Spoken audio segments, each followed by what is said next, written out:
Good morning, everyone. Good morning. Welcome, welcome to our first official live stream as a member of the country of Russia. It's good to be here with you. What the fuck? How's everybody doing? I gotta learn Russian. It's remarkably warm today for Russian winter. I'm honestly surprised at how warm it is. This hat, I got a new hat. Somebody sent this to me in the mail. Thank you, Trent. Thank you for the hat, but I can't get it to like fit straight. It's incredibly comfortable. I want to thank my friend Trent out in Hawaii for sending me this hat from I believe it's his company. I need to get the link on that. But anyways, Hawaii is now part of Russia, I believe. Wherever you are, however you may be joining us, hail President Putin. Yet pay that man his money. He beat me. Shit. Look, I don't know. I thought it was a joke yesterday. I honestly thought it was a joke. I went out fishing. I jumped on a live with Alina, and we were talking. I don't remember exactly what we were talking about. And then I came back, made dinner, was playing with my daughter, and then I just checked into the news, and I was like, oh no, we're Russia now. Uh-oh. And so I guess this is what we're doing. Now we gotta convince these Republicans not to like be pro-Russia stooges. I don't know how we're doing it. I do think I saw this. I think Detroit's they were early on it. Detroit apparently knew something we didn't know, and they got their preparations in early for becoming Russia. If you guys saw this video, this is absolutely insane from Detroit. Sorry for the audio. I know it's low. Their streets flooded, and then their streets, after they flooded, they froze. Let me do this. Let me see if I can adjust some sound. That was so quiet. I don't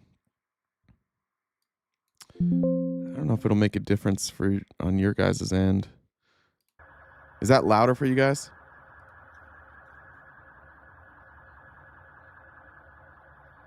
That's Detroit. Yeah, damn.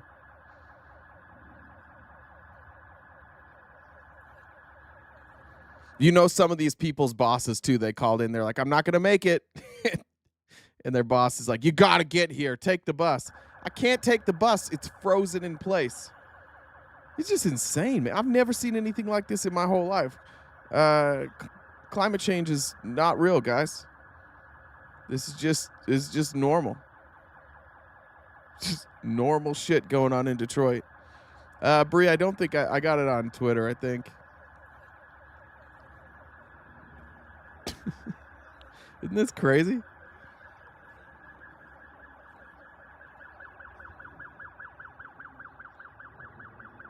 I've never seen anything like that in my whole life. Shout out Detroit. This picture here for the background, these signs, these I am stealing from you signs, they're popping up all over DC. Listen, as Americans, we're not just going to sit back and become Russian, even though we've got some Russian chat now. I'm so thrilled with the just the everyday average liberal in America. Like, we're not doing this shit. And like has been said before, like we should. We have the truth on our side. We have the intelligence on our side. And we have the arguments for the American people on our side. So it's great to see Americans out there fighting. Speaking of Americans out there fighting for what's right. In a world full of Harris and Butkers, be a Chris Kluwe. Chris Kluwe is I believe he's retired punter for the Minnesota Vikings, resides in Huntington Beach, California. Huntington Beach, California decided to put up wait, where did it go? I click on the wrong thing.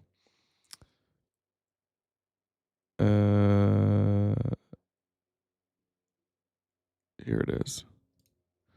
Huntington Beach, they think they're slick.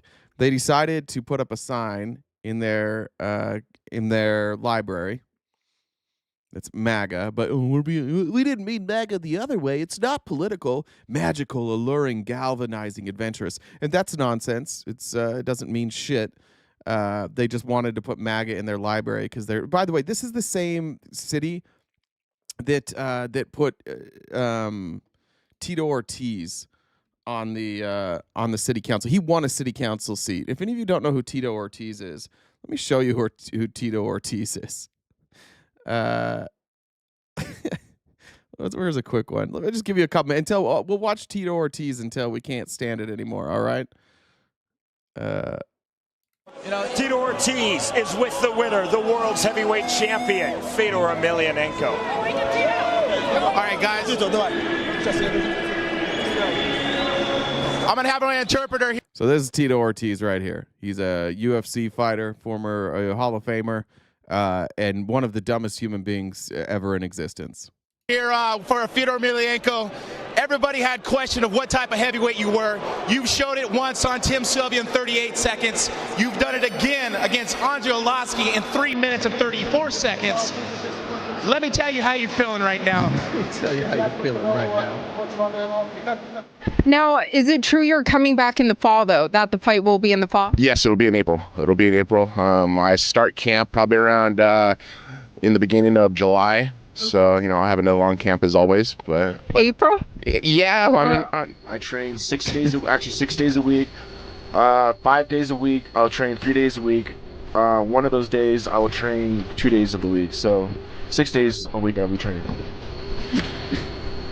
Lastly, Chuck feels like he stole your thunder, and this is sour grapes from you. Like, it's personal because, in a way, you're jealous of him.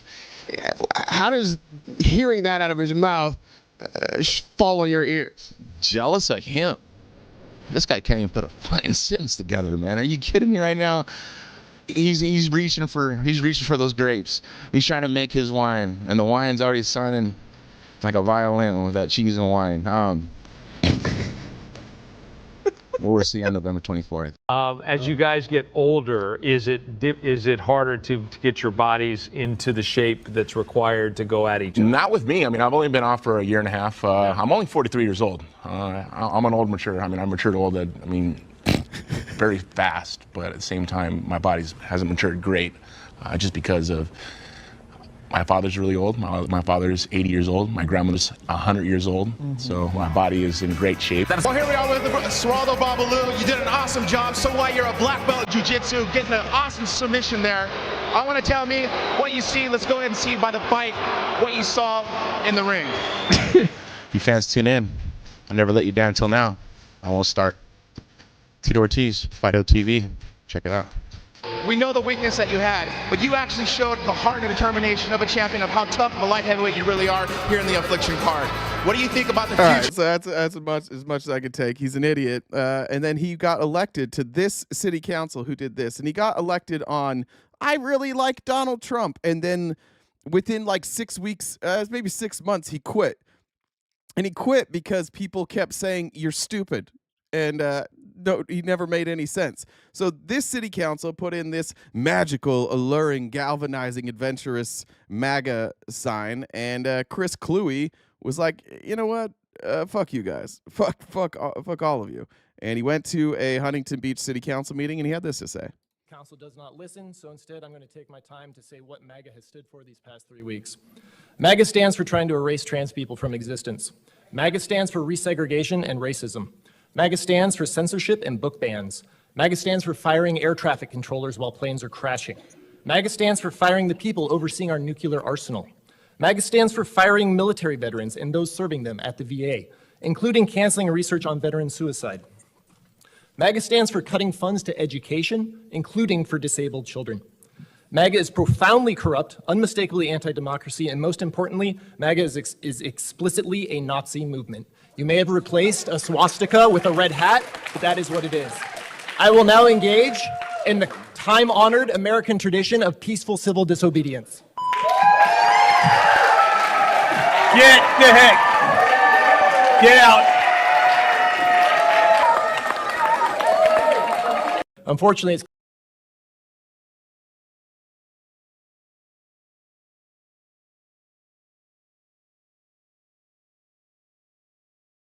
You're muted. Son of a bitch. Thank you. Thank you, Megan, for the super chat. There's MAGA. Everybody's sick of MAGA, even in Huntington Beach. There goes the bets. Oh, my God. The bets are over so early. Oh, no. I'm going to have some angry people this morning. Maybe I'm in on it. Asta Sophia, thank you for the donation over on PayPal. Said, are you a light switch because you turned me on? Thank you, Asta Sophia. Thanks, Megan, for the super chat. We do have a gift goal every single day here in order to keep the lights on, and I appreciate everybody who's able to give to the goal. If you can't give to the goal, just do us a favor and share the content when it comes across your feed. Make sure you're subscribed. You can subscribe for free on Twitch, and or I guess follow on Twitch, subscribe on YouTube. And that helps. That goes a long way. So thank you guys for the super chat there, and Asta Sophia for the gift over there on PayPal. New prediction is live. Oh, we got a new prediction. Oh no. All right. CPAC started this week. I was gonna go to CPAC, and after seeing this, I'm glad I didn't, because I have a sneaking suspicion I wouldn't have been let in. This is what is his name?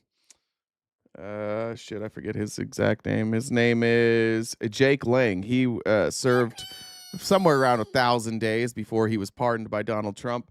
He was part of the January 6th insurrection. I believe he may have been the bear spray guy. He showed up at CPAC. They fundraised tens of thousands of dollars, he says. And here's what happened when he showed up at CPAC. Right now, my name's Jake Lang. This is Cynthia from CPAC. She's one of the managers here. They're telling me right now I am not allowed to stay at CPAC. They are kicking January 6ers out of CPAC live. We are right now live on the Gateway Pundit on Blessed News. This is Cynthia right here. This woman is telling me that my credentials have been removed. You know, I did 900 days of solitary confinement. I was just released from the DC Gulag 29 days ago with a presidential pardon. Excuse me. And you're removing my credentials from CPAC after I just bought a booth. 22 tickets I bought for all my Jan 6 brothers. This is abhorrent. This is horrible. We should not be being treated like this. Yeah, you should, bitch. Yeah, you should. Everybody in America should treat you like this. In fact, you shouldn't be there at all because you're a dumb bitch and you stormed the Capitol. And then you got pardoned by your president. And even though people stood by your president because they're also cucks, they don't like you. Nobody wants to be around you. You are a violent criminal. And MAGA is so afraid to stand up to Trump that they won't tell Trump this was a bad idea. But when you show up to CPAC, they're like, get the fuck out.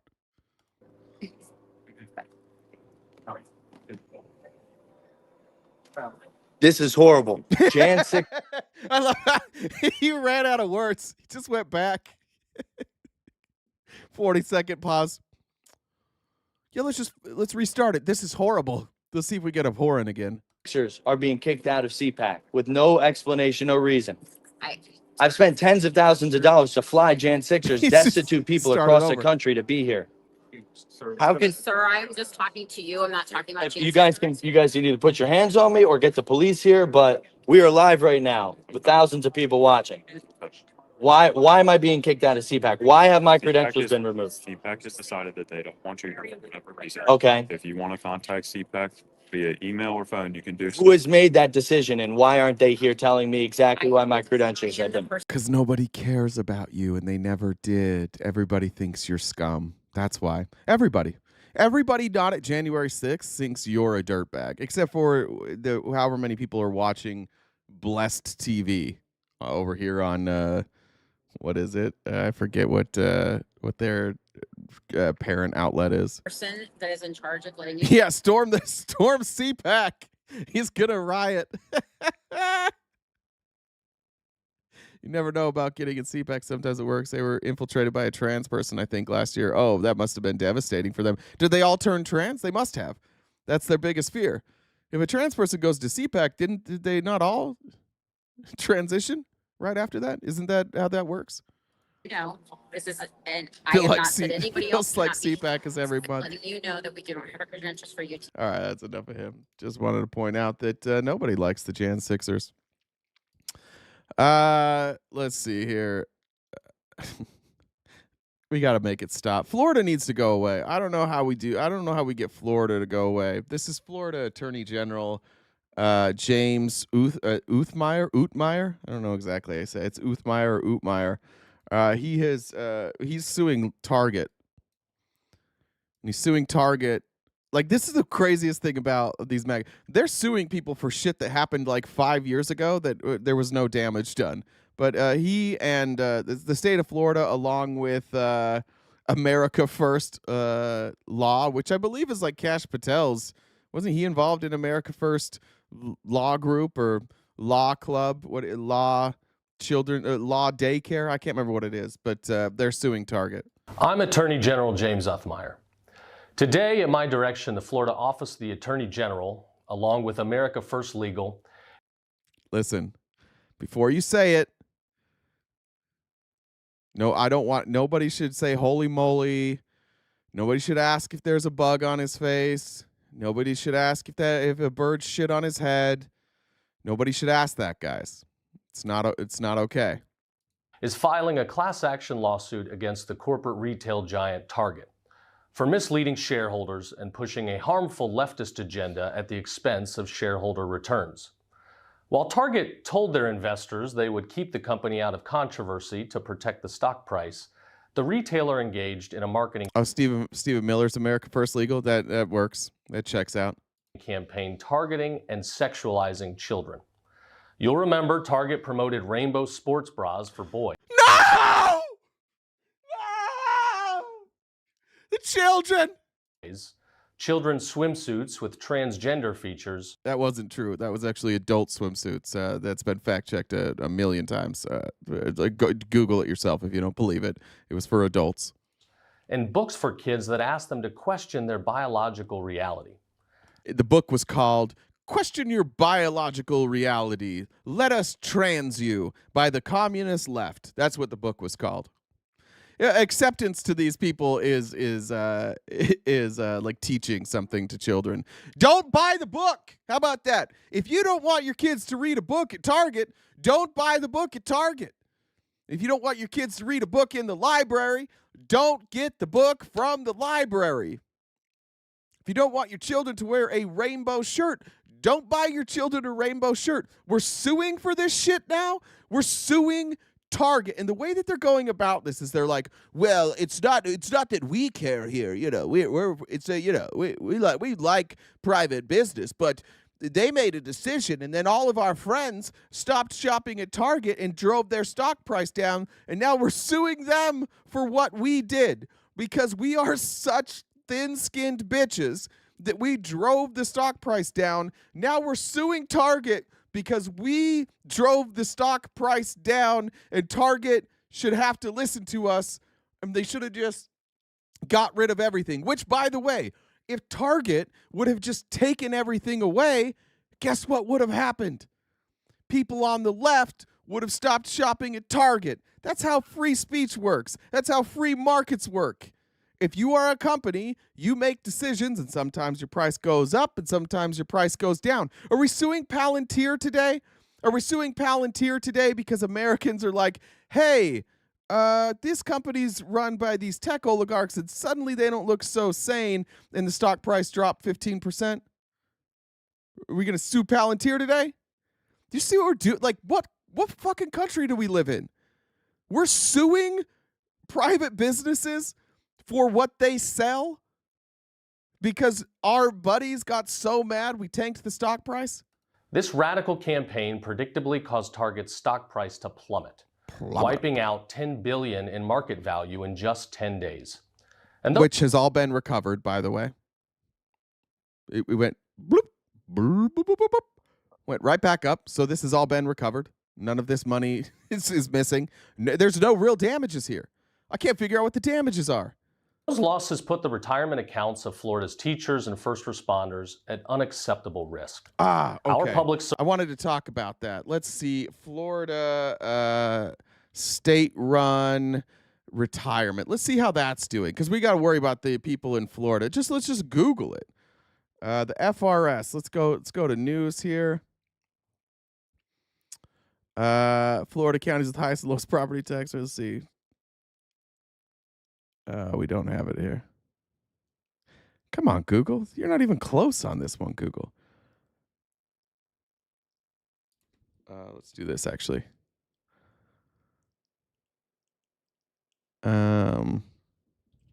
See if I can get a chart of it. It's not doing well. All right. Is this it?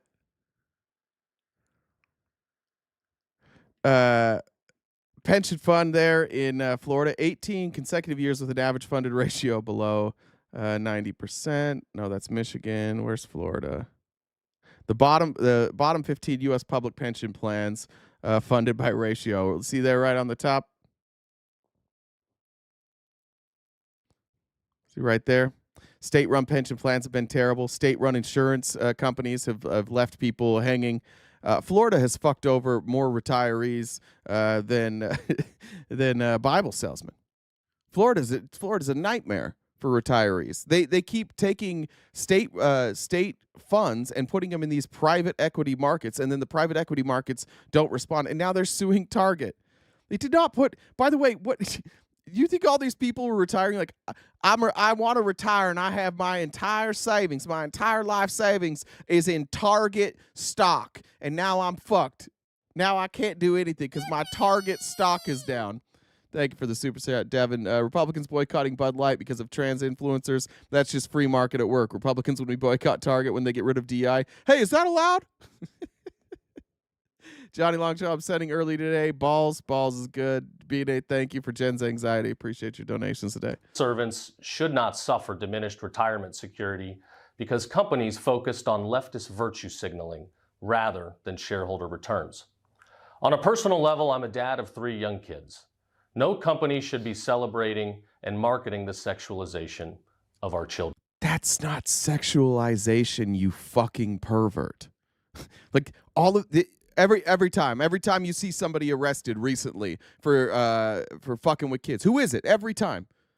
Who gets arrested every single time? Every time there's a headline, this person arrested for abusing children. White Christian dude, white Christian dude, white Christian dude. You guys have a real problem obsessing with genitals. Obsessed, specifically children.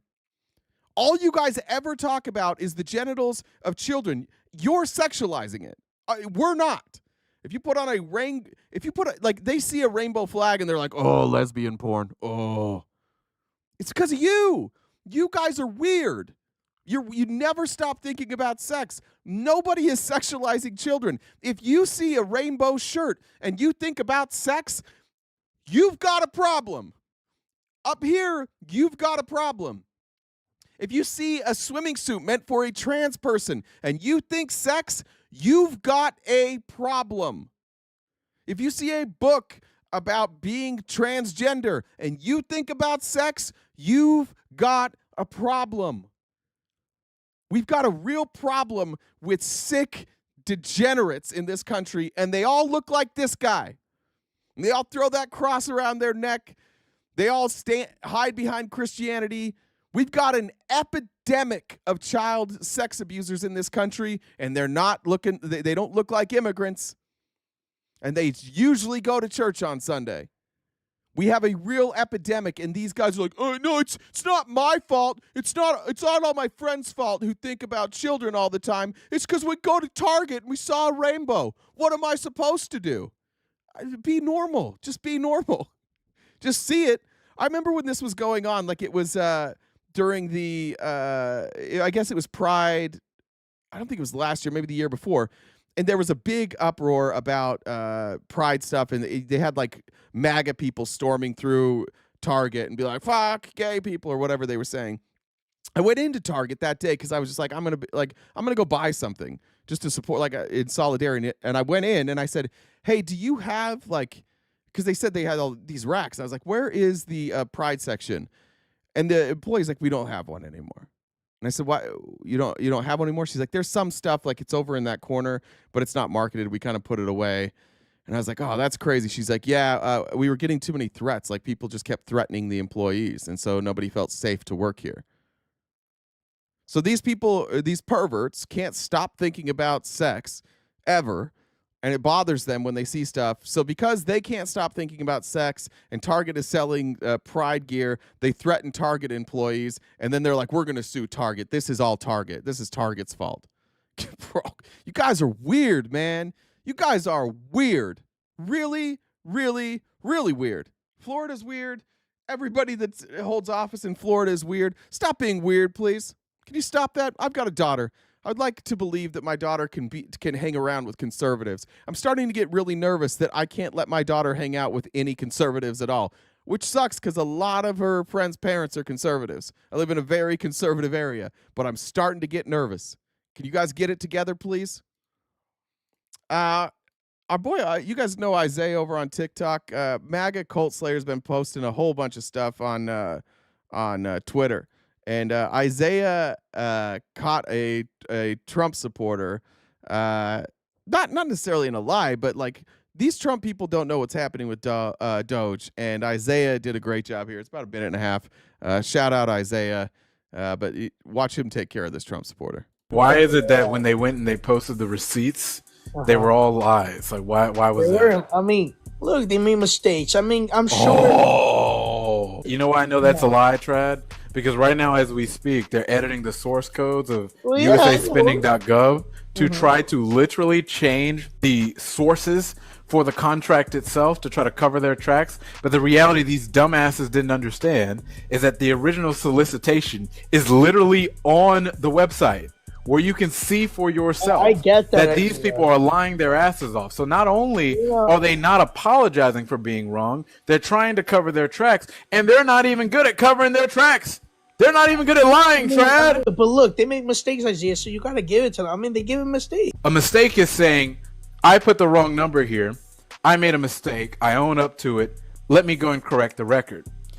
A mistake is not saying, I got the wrong number, so now I'm going to go edit the source code for the original source for the thing to lie to cover up. I don't. Maybe they adjusted wrong. I'll give you that. I'll give you a W right there. No, they lied. If Biden or Kamala or Obama had done this, you guys would be screaming like a banshee, saying that this was the greatest scandal since Watergate. Yes, I would have been pissed. But so why are you not pissed now? So now when we lie, it's a problem, right? Or made a mistake. What the fuck? Good edit at the end there too. As soon as they get caught, it's whataboutism. I got good news. I actually have a debate scheduled. Well, it's not scheduled. I am going to be debating two. It's going to be 2v1, 2 MAGA versus 1 me. So it's really like 1 versus a half. But I felt like that was the best option. I was offered a 2v2 debate. So there's 2 MAGA that want to debate you. Let's do 2v2. I said, let's make it fair. Let's do 2v1. That actually seems that seems more fair. We might want to go 3v1 if it gets too hectic. I'm not sure when it's going to be. It may be this weekend. I know that a lot of people don't like Admir. Admir is the one who reached out. Admir is going to be the one moderating. Whether you like him or not, he moderates fairly. He will not allow nonsense. He'll step in when he needs to. The debate will be against Kalel and what was the other guy's name? Like RG or JG maybe? Was it JG? JG Wentworth, 877 cash now. I think that's what it is. I think it was JG. Anyways, we're going 2v1. I'll get you guys details on that when I've got them. But that should be here in the next week. Admir's a rhino. Yeah, no, shut up. Admir, if I showed people your DMs, you know goddamn well every MAGA in the world would call you a rhino. If I showed MAGA the shit you say about MAGA, you know they'd call you a rhino. Don't be casting stones when you yourself. You're only holding on to the white nationalism. You know Trump's dumb. You know Elon's dumb. You know it. You say it. You've said it. All right. I didn't know about this either. In fact, I don't know who told me. Somebody told me about it while I was on a live yesterday. Somebody said that apparently MAGA's running around saying they're getting $8,000 stimulus checks, which maybe they can't even get $8,000 stimulus checks. Guys, for fuck's sakes. Who am I? If I'm going to debate MAGA, I can't possibly debate somebody that you guys like. Can we? It's fine. They're bad. Oh my God. Jesus Christ. You guys. He's a fair moderator. What the fuck is going on in our chat today? What the fuck is going on in the chat? Guys, get it together. Toughen up. He voted for Trump. It's a shit vote. You can hate him all you want. He's a fair moderator. Can we, for the love of God, be sensible for like just a couple minutes? Can we just cool it and chill for a minute on stuff like that? He's a good moderator. He is. All right, here's the stimulus checks. This is, I forgot this creator's name. What is it? Brian Bias. This report just came out on Forbes talking about Elon Musk is thinking about giving every American $5,000 checks from all the savings they're making at DOGE. First of all, let's do the math. There are a little over 262 million people over the age of 18 in the US, and that's who would even qualify for this money. Now multiply that by $5,000 checks for each person, and that would equal $1.3 trillion that DOGE would need to find to give each person a $5,000 check. Now, how much money has DOGE even saved? You know what would be ironic is if they take that money that they save and then they spend it, and then we do the tax cuts. The whole point of saving this money is to pay for the tax cuts. Like, that's how bad Republicans are at math. The entire reason they're cutting funding is for tax cuts, but it's becoming unpopular, so Elon's floating this idea like, oh, well, maybe we'll just give you the money. Okay, so then our tax cuts will bankrupt us even further? Terrific idea. Might be their actual idea. That could be it. It's honestly like, if they do this, it's over. It's honestly, it's over. If they go bribe people with a $5,000 stimulus check and explode our national debt, inflation will skyrocket, and here comes the oligarchy. It's over. MAGA, if you're dumb enough to think this is a good idea, we're cooked if there's enough of you. Saved so far? Well, according to reports, only $55 billion. But then you actually see what they saved it on, and you see that it was on firing people in government that we actually needed. They fired nuclear scientists who were literally in charge of our nuclear weapons and then backtracked because they found out that they actually needed them. They fired scientists in the Department of Agriculture who were making sure that our food was safe and who were literally stopping the spread of bird flu. They fired hundreds of air traffic control agents after the DC plane crash and after they knew that the agency was already understaffed. And now we see planes falling out of the sky every fucking day. And on top of all of that, and this is true, Elon Musk put out a receipt of an example of a contract that they cut, which was from the Office of Diversity and Civil Rights, where on the bottom it said DOGE cuts $8 billion. But then you zoom in and literally see that the valuation of the contract was only $8 million. The point is that the $55 billion in savings isn't real savings. And on top of that, Republicans put out a budget bill where they plan to cut all Social Security. I do want to, before we get to that part, like a lot of the stuff that they say they're cutting, like let's say it's, let's just use a crazy one. Let's say it's like condoms for Alabama. Let's say it's $50 million. It's condoms for Alabama, and it's a 5-year contract, and it's $50 million. DOGE is coming in and they're like, we're cutting that contract. We saved you $50 million. Problem. We're in the 4th year of that hypothetically, and this is happening all the time. We're in the 4th year of that contract. So you're not cutting 5 million or 50 million, right? You're cutting a fifth. What's a fifth of 50 million? 10 million, right? But they write down, we saved 50 million. They're not doing that. A lot of this spending has already been done. I mean, in fact, most of it. That's kind of how this goes. Like, one of the things that they were putting out there, I remember Charlie Kirk did it. I'm sure older millennial did it too because he's dumb and he repeats everything Charlie Kirk says. But it was older. Actually, now that I think it, I 100% know older millennial said this. He's like, here's the budget for the year from USAID. They've already spent 80% of that budget and it's only January. At this pace, we will spend whatever, 10 times the money. It's a budget, dipshits. It's a budget. That means that there's a certain amount of money allocated. So if you get your money, if I give you $100 and you spend 90 of it in January, that doesn't mean you have more money. That means you only have $10 for the rest of the year. They have no clue how any of this shit works. And that's why it's so effective for Elon to just keep throwing numbers up there and throwing stories up there because they don't know. They're just like, oh, I'm going to repeat that.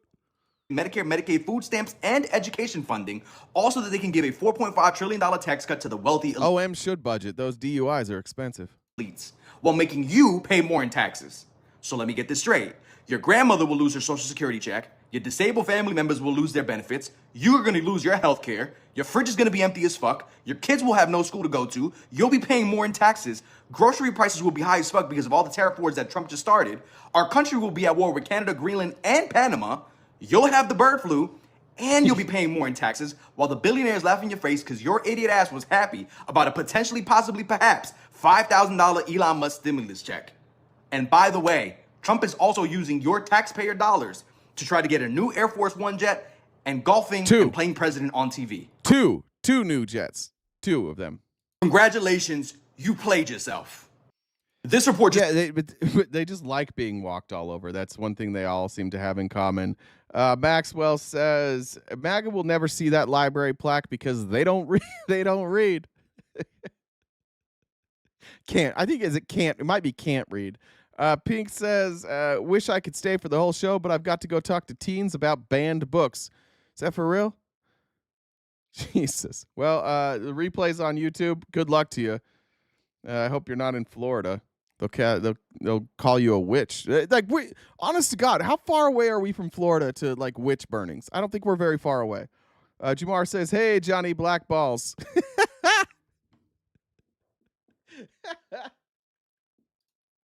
It took me for a second. I forgot Johnny said ball. Blackball. Thank you, Jamar. Appreciate it.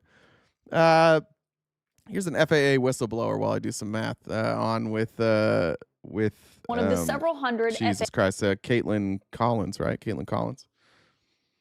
Listen to this FAA official. You tell me if we should be concerned. A warning from one of the several hundred FAA employees who was just fired. I'm, quote, scared to death, and the American public should be scared too, is what we're hearing from Charlie Statlander, who says he was working on an urgent FAA defense program in Hawaii to detect incoming cruise missiles. He thought his job would be spared because it focused on national security. But on Friday, along with hundreds of other FAA probationary employees, he was fired. You say that the American public should be scared by your firing and the hundreds of your FAA colleagues as well. Why is that? I do think the American public does need to be concerned. I gave that quote about being scared to death because, while I can't talk about the specifics of the project I worked on and what all I was doing, what I can tell you is that the FAA National Defense Program that I was a part of and was incredibly proud to work for the mission, to accomplish the mission of, has an incredibly important national security role. And I was working on incredibly important national security work. The White House defended these cuts by saying no air traffic controllers nor any professionals who perform safety critical functions were terminated. Is that accurate from what you know? So again, I was in the FAA National Defense Program, so I don't really have any. I do have questions about this shirt. I cannot stop staring at this shirt. What is this? It's like a zip up. This dude looks like he's a hooligan, like a Green Street hooligans. He's a gooner. Any knowledge on the air traffic controller side of that, but I can tell you that the second part of that, regarding public safety or critical public safety, from my perspective and the work I was doing, is a flat out false statement. Yeah. I don't think. I've been trying to float theories to like my non-political friends to see like what would stick with them.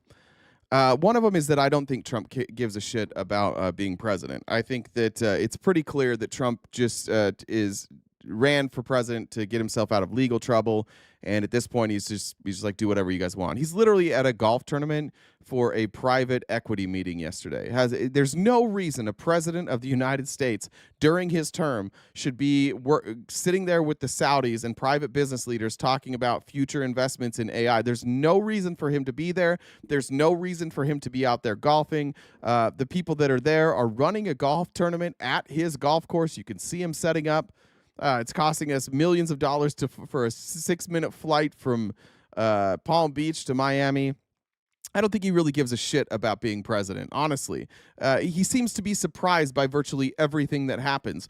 He's playing golf. Let me just say this. He is playing golf and at a private investor meeting while Secretary of State Marco Rubio is negotiating a deal with Russia to stop the war without the Ukrainians. And Donald Trump doesn't seem to know what's going on with those negotiations. I'll show you a video later, but they keep asking him about Russia, and he's like, I don't really know. What is he doing? What's he doing? Like, is he doing anything? We voted for this. That's what they'll tell you. We voted for this. We voted for Trump to delegate everything. By the way, we got to stop letting these Republicans get away with, I voted for these cuts. No, you didn't. No, you didn't. You didn't vote for any of this shit. You're just saying it because you like it now, because you were going to like anything that he did. Donald Trump could have walked out onto the White House lawn and took a big steamy shit and then rolled in it, and you guys would be like, that's exactly what I voted for. It's about time we had a president willing to roll in his own shit on the White House lawn. I love this. I'll have $60 eggs as long as my president is covered in his own shit. They'll just say anything. It's the egg. They're like, I don't mind high prices because they're cutting waste. What?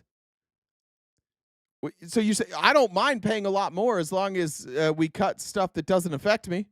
Okay. So you get higher prices and you get things that don't affect you. Oh, and by the way, enjoy your flights from now on. I have a flight in April. I'm fucking terrified.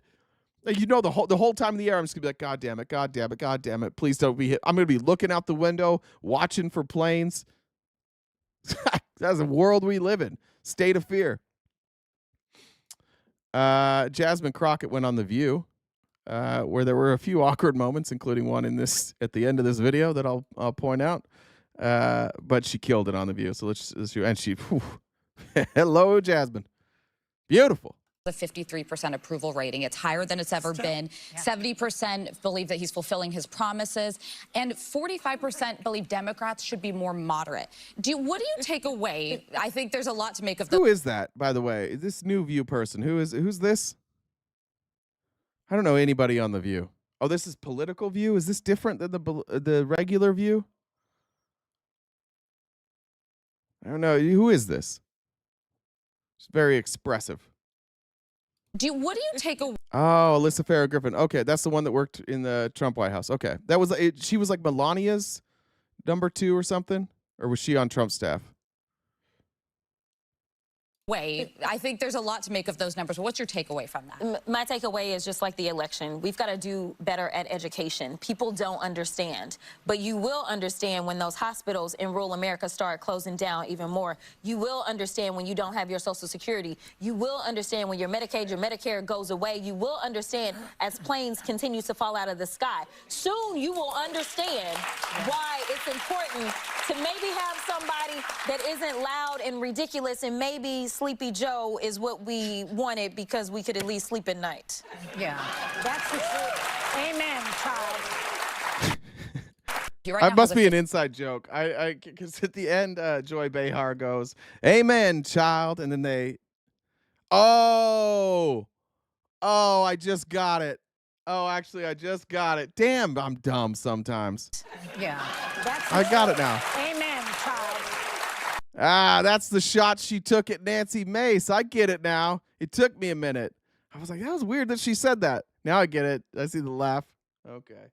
If I ever made Jasmine Crockett laugh like that, my world would be complete. Just one time, I want to say something to her. When I did see her in Arizona, I swear to God, I froze. I was just like, ugh.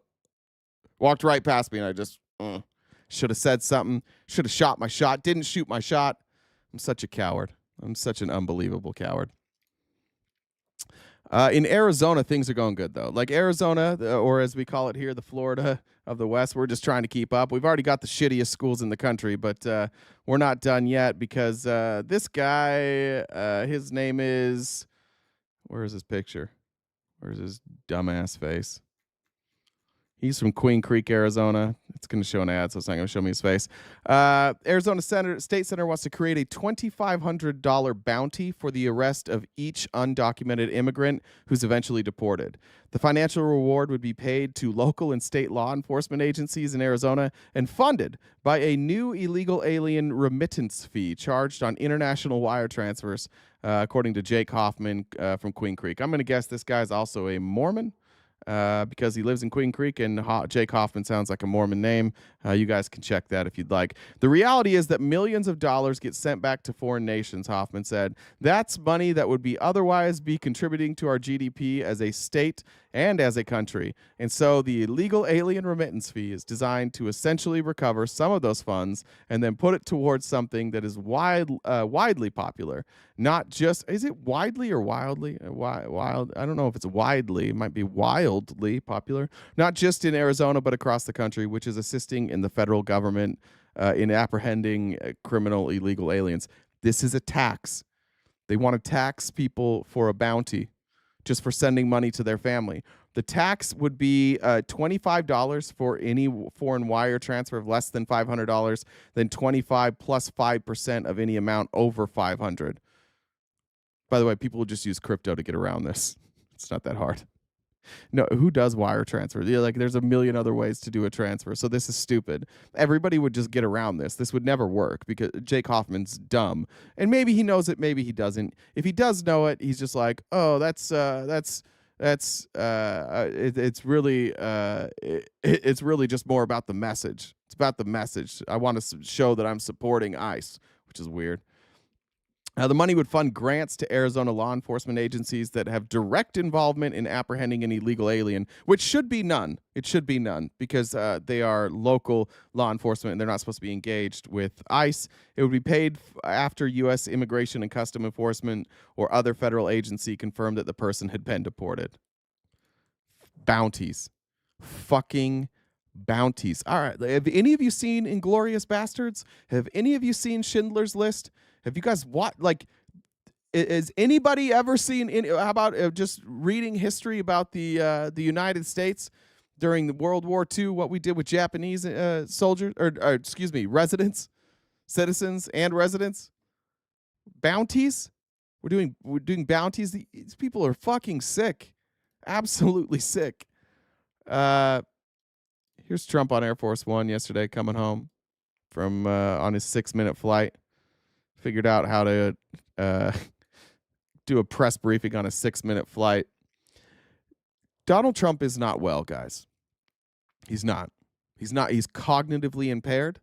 He is literally incapable of answering questions. And I don't mean that like hyperbolically.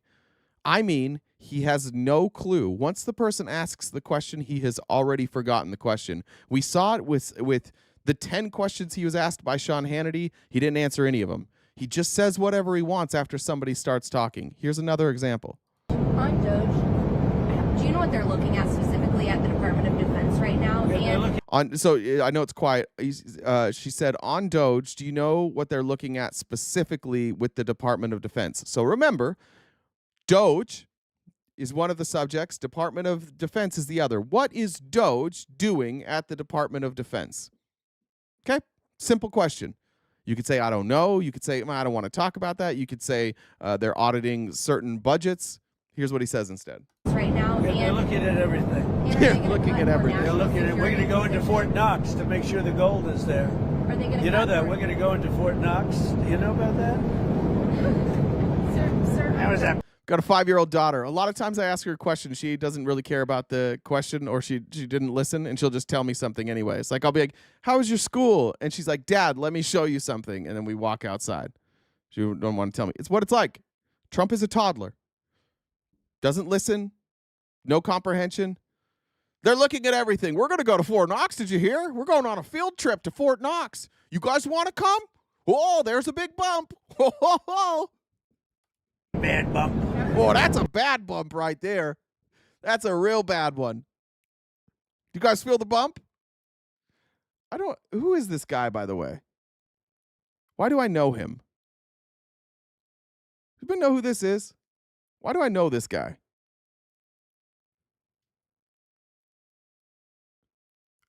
I feel like he actually was involved in like MMA in some way. Don't be mean. Stephen Chung, was he involved in MMA for some reason? That is not, I don't think that's Stephen Chung. Is it Stephen Chung? Okay, it is Stephen Chung. What do I know about Stephen Chung? I know we covered him recently.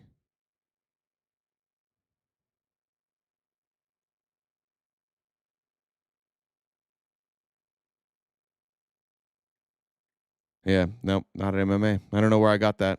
All right, sorry. Are they going to eliminate more national security positions, civilians there? We'll see what happens.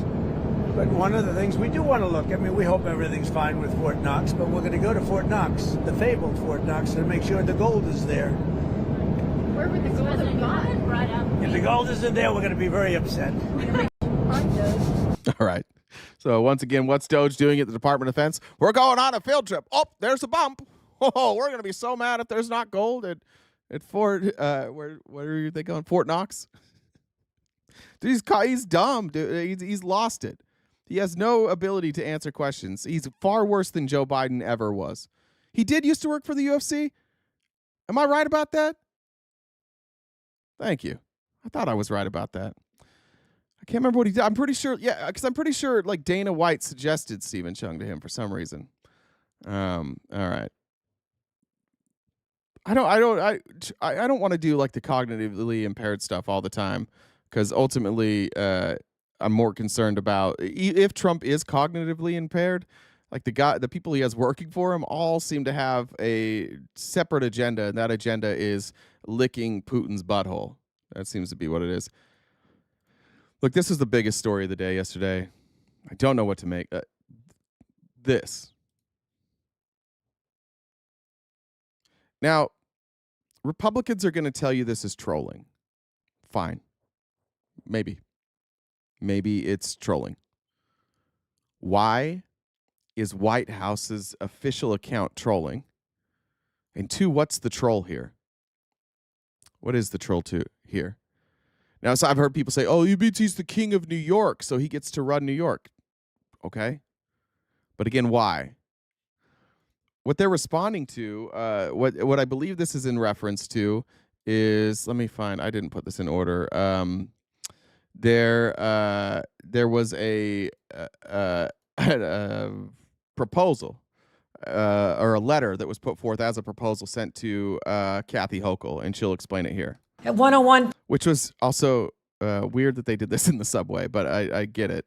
p.m. today, the U.S. Department of Transportation emailed us a letter from Secretary Duffy announcing their attempt to end the congestion pricing program in the state of New York. At 1:58 p.m., President Donald Trump tweeted, "Long live the king." I'm here to say New York hasn't labored under a king in over 250 years. You sure as hell are not going to start now. I don't know if that's not true. I don't care if you love congestion pricing or hate it. This is an attack on our sovereign identity, our independence from Washington. We are not subservient to a king or anyone else out of Washington.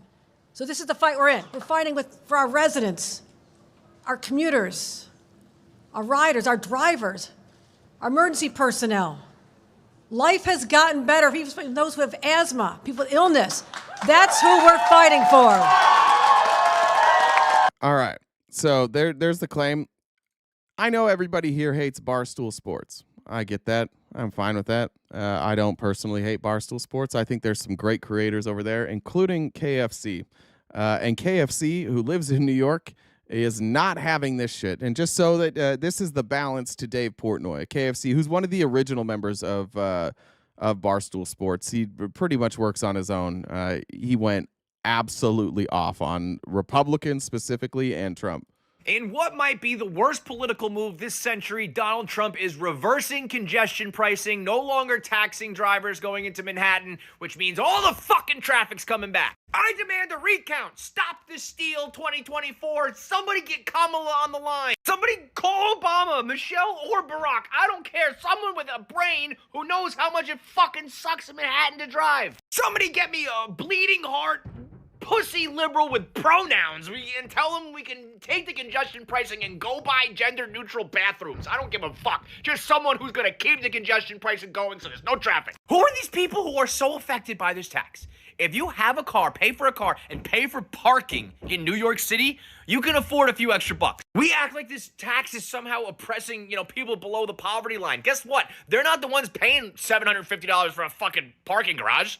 They're not the ones driving their car around Manhattan. They're taking mass transit anyway. I can't even believe the congestion pricing worked. Who are these people who are paying all the other costs associated with having a car in the most expensive city in the world, but somehow are not willing to pay a few extra bucks? It was amazing. Oh my God, everywhere, in and out, 40 minutes, nothing over an hour. Legitimately life-changing, the best government decision that has ever happened to me. And because some fucking people are complaining, Donald Trump has to swoop in and be the hero again?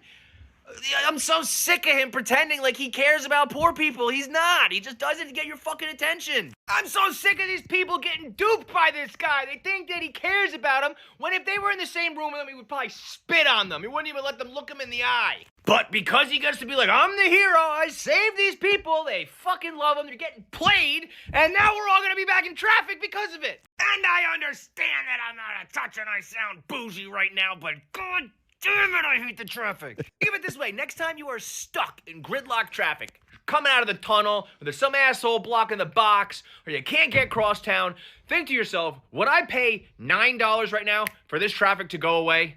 Yes, you would say yes every single time. That's all that congestion pricing was. It was just $9 to poof, get home all of a sudden. Now it's all out the window and everything's gonna go back to an hour and 20 minutes and I'm gonna just fuck. I've been to Manhattan before and after congestion pricing, and it is significant. Tex, good to see you in here bootlicking for rich people again, just blindly defending literally anything Donald Trump does. That's kind of your forte. Appreciate it. I heard Drew's here too. Welcome, Drew. The less hated of the two, I think. I think Drew's the less hated of the two. I do want to say this though. Donald Trump tweeted out that he was the king of New York. I don't think Kathy Hochul is correct either. There was a king of New York, and it was in the early 1900s. In case you were wondering. Starting now, I'm the king of New York. Ain't you love? I'm the king of New York. Holy cow! I don't know if you knew that. I learned something that I can play that clip if it's only 6 seconds long. There was a king in New York, and it was in the early 1900s. And you, sir, Donald Trump, are no king of New York. You don't stand with the working people of New York. That was, by the way, if you haven't seen Newsies, that is the working class of New York. A bunch of kids who were orphaned, and there was one newspaper writer who stood up for them and covered the story and lost his job. It is based on a true story, but that is the working class of New York, standing with a journalist who is fighting for their rights, and they view him as the king of New York. Meanwhile, like every movie, like Tex would have been the person out there, Tex would have been a Delancey brother. Oh no, it's the Delancey brothers. Tex would have been out there with a club. You got to tell these orphans to just take it. They could take a pay cut. You trickle down economics. That would be Tex. Tex would just be out beating poor people with sticks. That would be Drew beating poor people with sticks. The worst Delancey brothers either way. And Jack Kelly would dupe you guys. Get your ass kicked by Jack Kelly. I'll tell you that much right now. Let's see. Where were we at? Jody Barrett is a state senator or state congressman, I don't remember, state representative in Tennessee. This is the volume on this really low, but one of the things that I liked seeing yesterday is there are some Republicans like, whoa, what is Trump doing? Responding to Trump's tweet, he who saves his country does not violate any law. He who saves his country does not violate any law. How do you feel about that as an attorney? I mean, that's obviously a campaign slogan. I don't know that that's a legal statement that can be made. How would you feel if, like, Biden or Obama posted that? Oh, I'm sure that there would be an outcry from an entirely different sector of the community if somebody else said something like that. We can agree on that. Well, sure, yeah. Farmers that are getting hurt in Tennessee by a lot of You can see the headlines. I know you can't hear the reporter. Now he's asking about farmers being hit by Trump's funding freeze. The soybean crops are not being used anymore. Biomedical research community in Williamson County and Nashville is getting hurt by the cuts to research. How do you feel about what the DOGE crew is up to in general? Well, I think it's too soon to tell. I mean, obviously, I think it's easy to see both ends of the spectrum. Monies that are being spent in ways that people generally don't approve of. That's on one end of the spectrum, and then on the other end, some of the things that you mentioned, obviously, are maybe unintended consequences. So I think it's too early to tell and pass any judgment yet to see if what we're doing is going to be beneficial overall in the long run. Certainly, there's some things. It's all the way. We'll see. Look, good. The cracks are starting to form. I don't expect MAGA to abandon Trump quickly, but the cracks are forming. And now people, instead of saying like, yeah, I support this, they're saying, ooh, I don't know about this, but we'll see. Jury's still out. We'll see if it works. But at least we're starting to see some cracks like this. You just can't support what's going on right now fully. You can't fully back this without looking like an absolute lunatic. You know who else is worried about all of a sudden? You know who else is worried about these DOGE cuts? Our good friend and Klansman, Jesse Waters. Jesse Waters got a little emotional on Fox and Friends last night. Is this Fox and Friends? Yeah. He didn't want his friends to lose their jobbers. Let me tell you a story about Chris. Chris was a guy I met at a shooting event in New Jersey last year. Was Chris in the interview? Or this is another guy? This is Chris. Is it a male or female? Let me finish. Oh. 55 billion. I love you. And so he was a 20-year veteran of the U.S. military. He was one of these guys in one of these elite units. Killed a lot of bad guys. Put his life on the line. And now he punched out after 20 years and working for the Pentagon. And he's only been there a few months, so he's probationary. And he just found out he's probably going to get laid off. He's going to get doged. And he texted me and he said, Jesse, you know, this isn't good. I'm upset. This is really sad. And this guy's not a DEI consultant. This guy's not a climate consultant. You know, this guy is a veteran. So when you're talking about doging people, veterans should get priority. Because if you're going to go out there and kill enemies and put your life on the line for this country, you shouldn't be in the same category as people that are doing DEI. Now, Harold and his ilk like to talk about the slash and burn corporate ethos. We just need to be a little bit less callous with the way, Harold, we talk about doging people. Okay, I want that to sink in. You're arguing with yourself. Yeah, who you arguing with here, Jesse? You guys have been jacking off to people getting fired every single day. Oh, there goes the CFPP. And now it's like, well, actually, you don't think any of those people from the CFPP were veterans? You don't think any of these other people that have been laid off were veterans? You don't think so? Just this the first time? And now he's like, guys, we really need to tone down the rhetoric because my friend Chris was a veteran. Yeah, where were you guys been this last week? Where have you been? And by the way, shout out to the veterans. Thank you.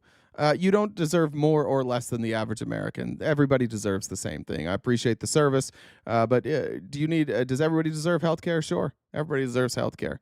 Does everybody deserve to not be fired from their job from the government without cause? Absolutely. I appreciate the service, but I don't think being a veteran means that you are above everybody else. And then Jesse saying, like, these weren't DEI consultants. Oh, these weren't people who were concerned about civil rights. Yeah, get rid of civil rights people. Get rid of them. These weren't climate people. Oh, you mean the people that are doing work right now to save our planet, and they have to come up with all these new inventions because you guys won't just cut carbon emissions? Like, you guys just won't do anything, so we have to figure out, like, new inventions so that you can still drive your Hummer that runs on baby squirrels? Like, yeah. Jesse Waters and these Fox folks, like, we keep saying, I was on Alina's live yesterday and I got a little pushback from Tony Danza saying, like, these people don't deserve a soft landing place. Fuck these people. Fuck around, find out. Okay. But, like, it is hitting everybody. Eventually it hits you. And that's what we tried to warn MAGA people about before. We said, like, eventually they run out of money. If you don't increase taxes and you can't cut enough government money, eventually they run out of money, and then it's you. They start at the poor and they're working their way up. They're canceling the poor. We're getting to the middle class.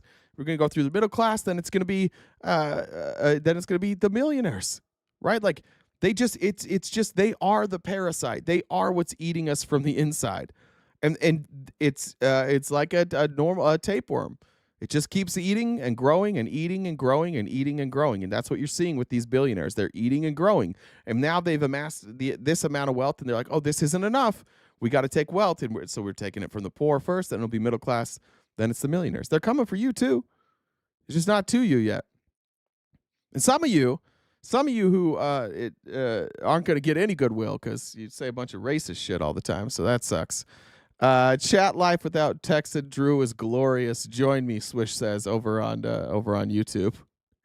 Let me check comments real quick. Hey. What's going? You cut out there. I didn't hear what you said. But how's it going? Oh. I don't know if you know this about me. That I hate small talk more than anything in the world. If I were to do somebody that, how's your day going, when I know they're about to talk about something else, I think it's my ADHD. I get so frustrated. I'm like, get to it. Note to self. Yeah. Do small talk. So we've got some new stuff. We do? What we got? We do. We've got some new merch. We've got some what's our some website? Jasmine Crockett merch. Let me see if I can find it. We can drop in our chat. A link. I can go to it. It's from it's our shared email address, right? No, I updated it. Just click on the link that I just put in our chat. It'll take you right to the website. That seems easier. This is further proof, guys. I don't know anything. I don't know how to get to our merchandise shop. There we go. There it is. I designed all of this. I've designed all the shirts, the layout. This is all me. Congratulations, me. All right. First off, we got "Come Through Boo." I love that. The Jasmine Crockett quote. That's beautiful.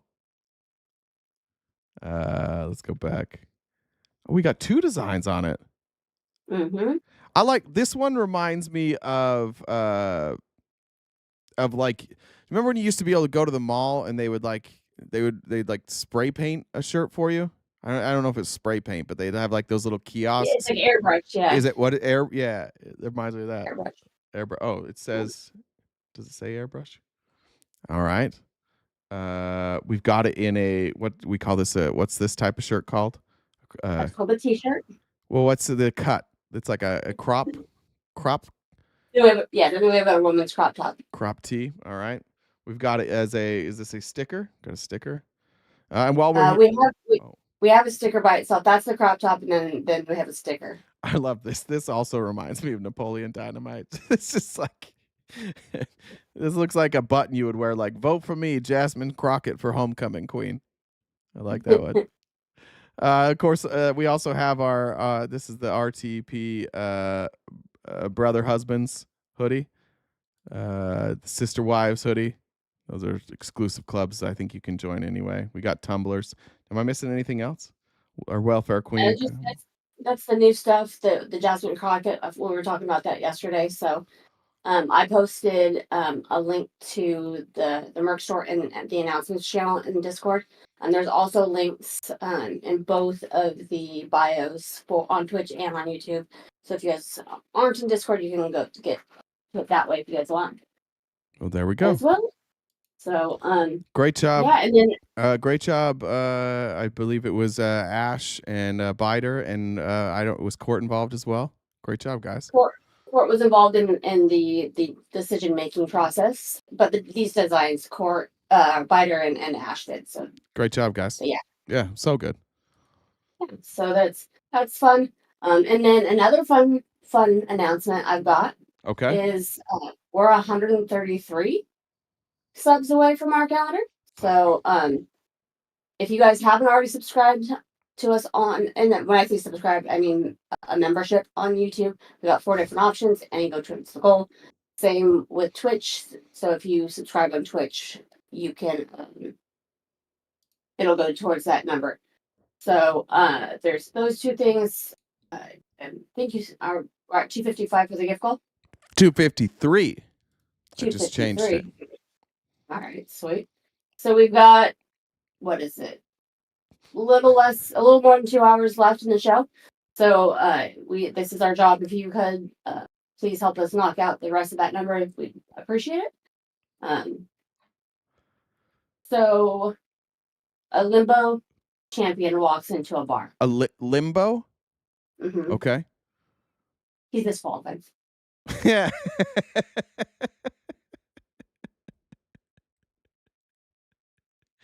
Somebody said about hats. I don't know. Need a trucker cap. Is Kayla here? Kayla, if you're here, maybe DM me about trucker hats. I know we have a person here who that's their business. They do trucker hats. I don't know if we have them on our merch site or not. I don't know what the hat situation is on the merch site. I need a better hat option. We use Printify, and I don't think they have many good hat options. I'll have to look. Jen can check that too. You know, every time I look at the chat, there's like it's one person saying "shut up, Tex." Texas had a bad morning. All right, this is crazy. There's this is from Washington Post. The U.S. attorney, D.C. U.S. attorney, is probing Democrats over alleged threats. Which, by the way, if Democrats are threatening the life of President Trump, they should be investigated. I just want to go on record. They should be. That's how it goes. Benny said for unlocking a core memory with airbrushed mall kiosk shirts. There you go. We're here to send you back.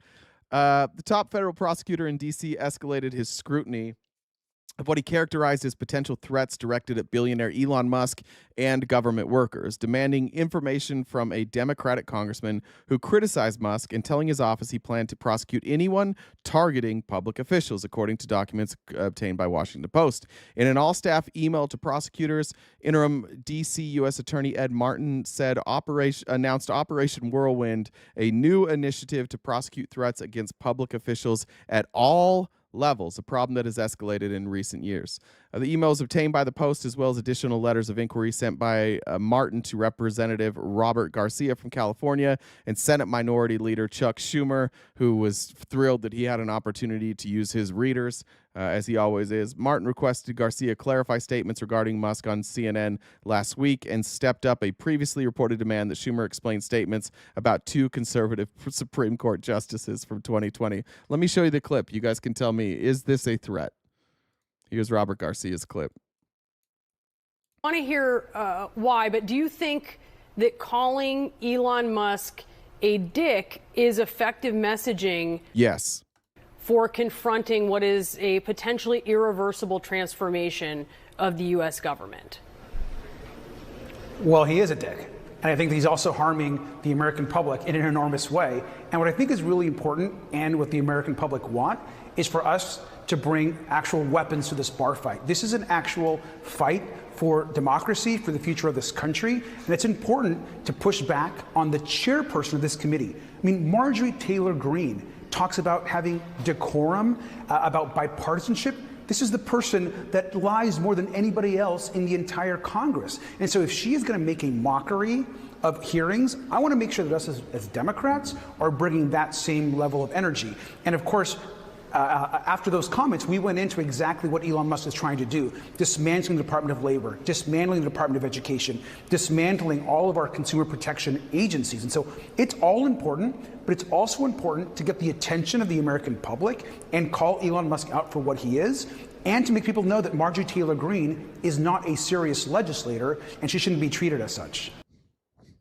Did you guys catch a threat? Did we catch a threat there? What was the threat there? I didn't catch a threat.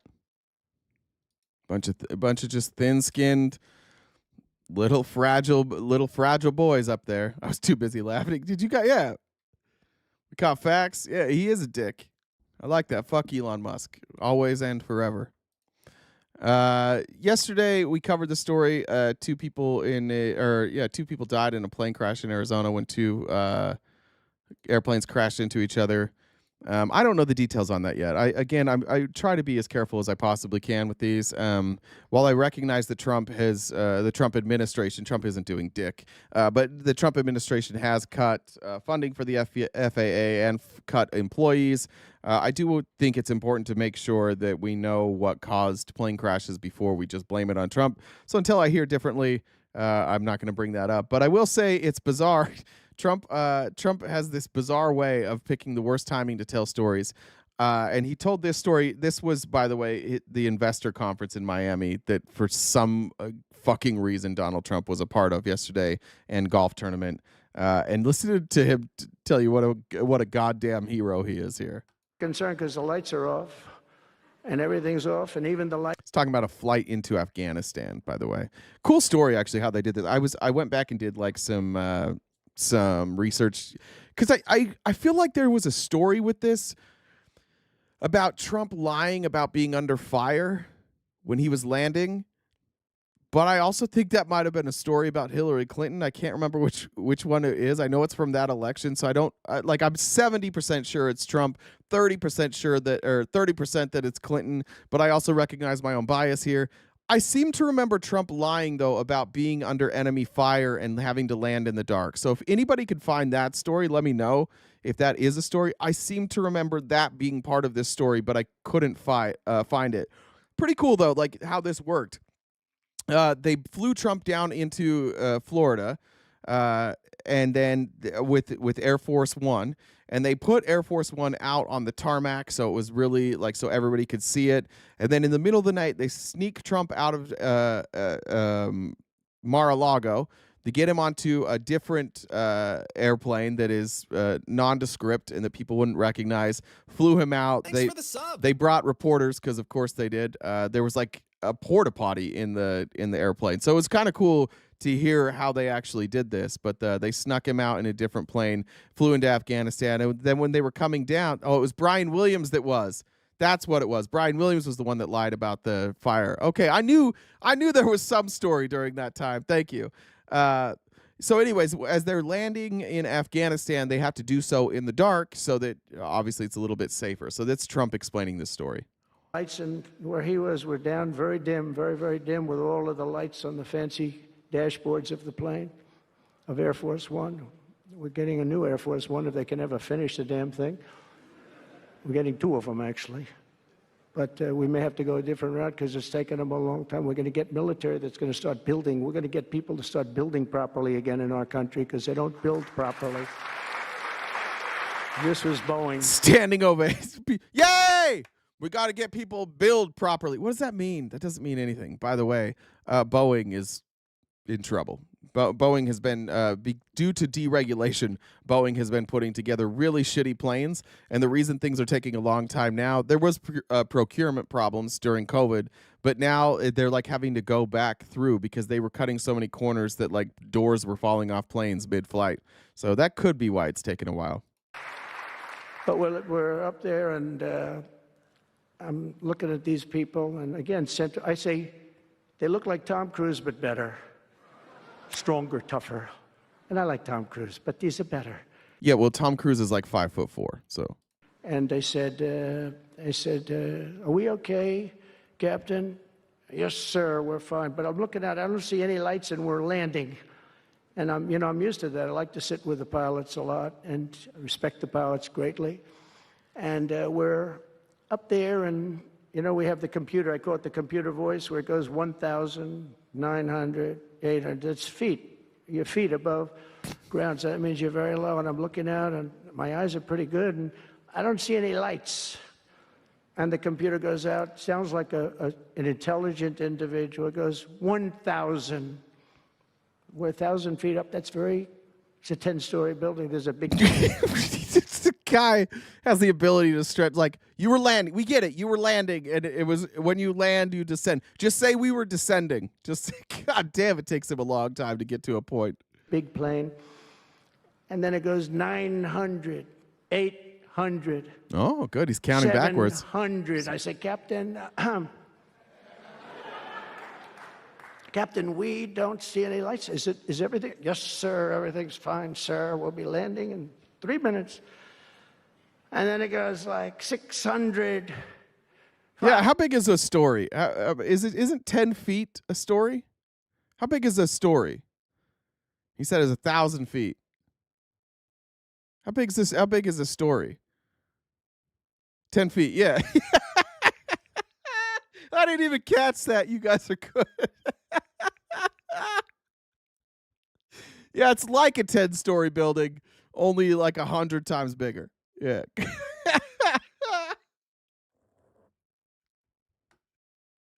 I guess 10 times bigger. Yeah. 500. Captain, are we okay?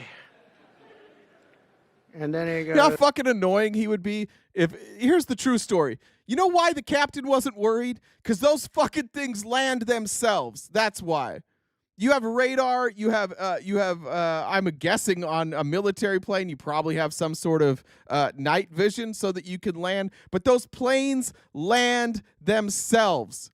That's why. That's why. And you got backseat driver here, like, Captain, Captain, Captain. Are we okay? Yeah, dude, shut the fuck up. We're fine.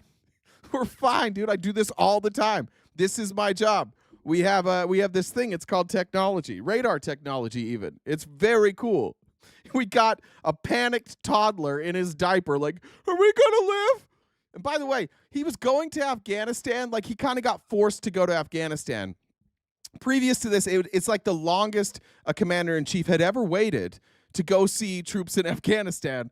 Like Obama didn't wait. He went there plenty, but Trump didn't want to go because he's such a pussy. And I think if I remember correctly, I'm pretty sure he tried to get Ronnie Jackson to write him up a note saying he had bone spurs, so he didn't have to go visit the troops. But ultimately, he caved to the pressure. And this, I believe, was in 2019. He finally went, and then he's just this screaming toddler.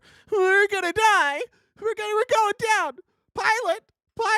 And he's telling this story like, bragging, but it gets so much better because by the end of this, I mean, this is a toddler. 400, 300, 200, and I'm saying, man, there's nothing out there. And then he goes, boom, perfect landing right on this thing. There are no lights on the runway. There's no, I don't know how the hell they do it, but I'm sure as hell glad we had somebody that knows how to fly. But they didn't want to have any lights because they didn't want the enemy. After spending, years and trillions of dollars, we have to land with Air Force One with no lights on the runway.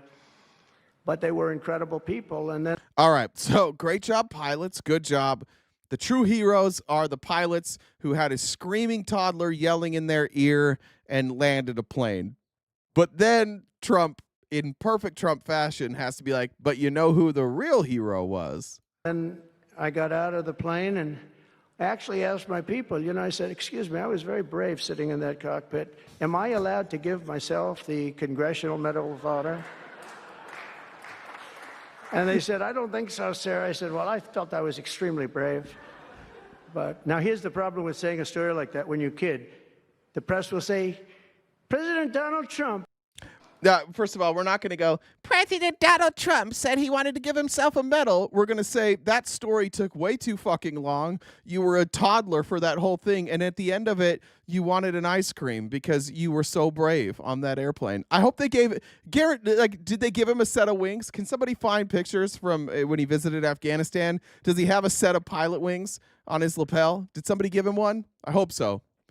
You were so brave, Mr. President. Here's a set of wings for you. Yeah, they didn't even clap for that. Everybody's like, God damn, that story. We waited all that time for that punchline. It's tough. He's so brave. He's so big and he's so brave. I remember my daughter, our first flight with my daughter.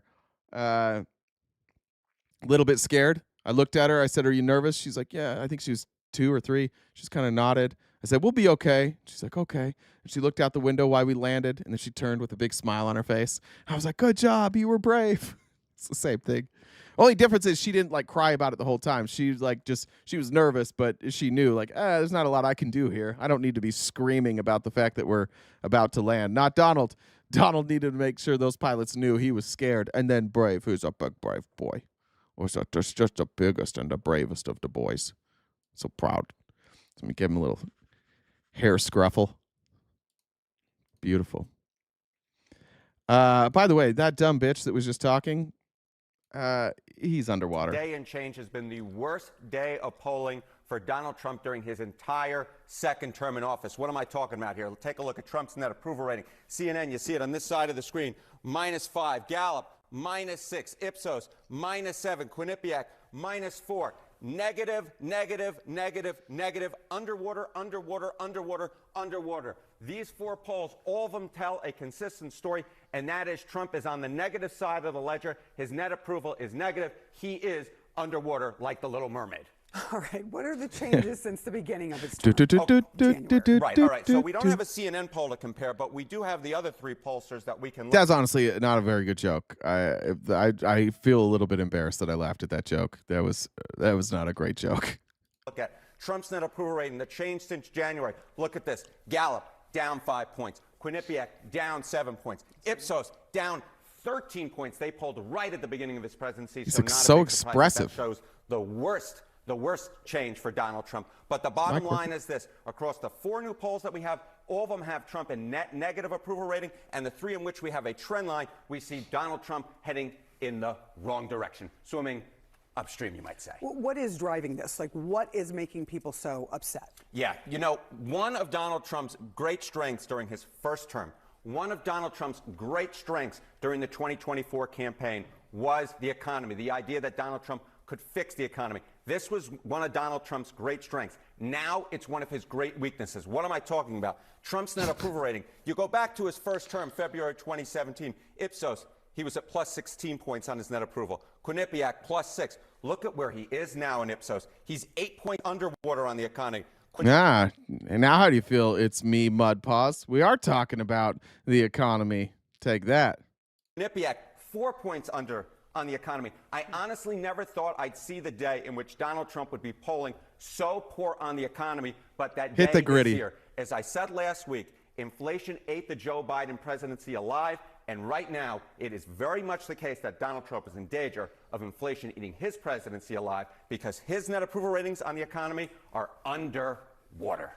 I just have one last question. What's this for? What's this for? If I wanted to say wanna do something, math? if I wanted to do math, if I wanted to write my name, if I wanted to do whatever, this is what we have the blackboard here for, and I can say Harry plus Sarah. Your girlfriend and my husband will be very annoyed. Okay, thank you so much, Harry Enton. I should never have asked. There you go.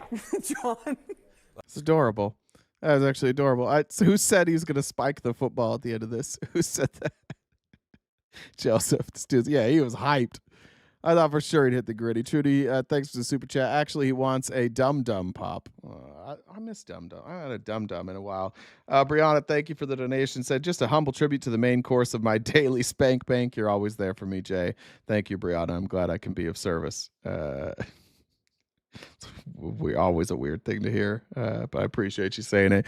Guys, if we all hit the dollar, if we all join the dollar trend, we can knock out this goal in no time. In the meantime, let me get to. So weirdly enough, somebody talked about George Bush and said, "I bet." Somebody earlier quoted George Bush, and I came across this today, and it's not really relevant. States in the internet world. I couldn't figure out exactly how to fit this in, so sorry, bad transition. But this is George Bush from I believe 2009-ish. What it was 2011, talking about immigration. States in the internet world. I do believe there will be a rational immigration policy eventually passed. I think there's going to have to be some time. What's interesting about our country, if you study history, is that there are some isms that occasionally pop up. One is isolationism, and its evil twin protectionism, and its evil triplet nativism. So if you study the 20s, for example, there was Yeah, it wasn't me. I did read it earlier. Sorry you missed that. Was an American first policy that said, who cares what happens in Europe? Well, what happened in Europe mattered eventually because of World War II. There was Smoot-Hawley, which was a part of an economic policy, which basically said we don't want trade. In other words, let's throw up barriers. And there was an immigration policy that I think during this period argued we had too many Jews and too many Italians, therefore we should have no immigrants. And my point to you is we've been through this kind of period of isolationism, protectionism, nativism. I'm a little concerned that we may be going through the same period.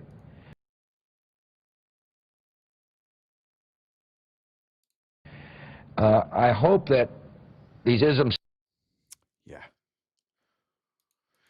Yeah, I think we're there. I think we found it. Let me read a couple comments here. Then we're going to get to the main course. Let's see.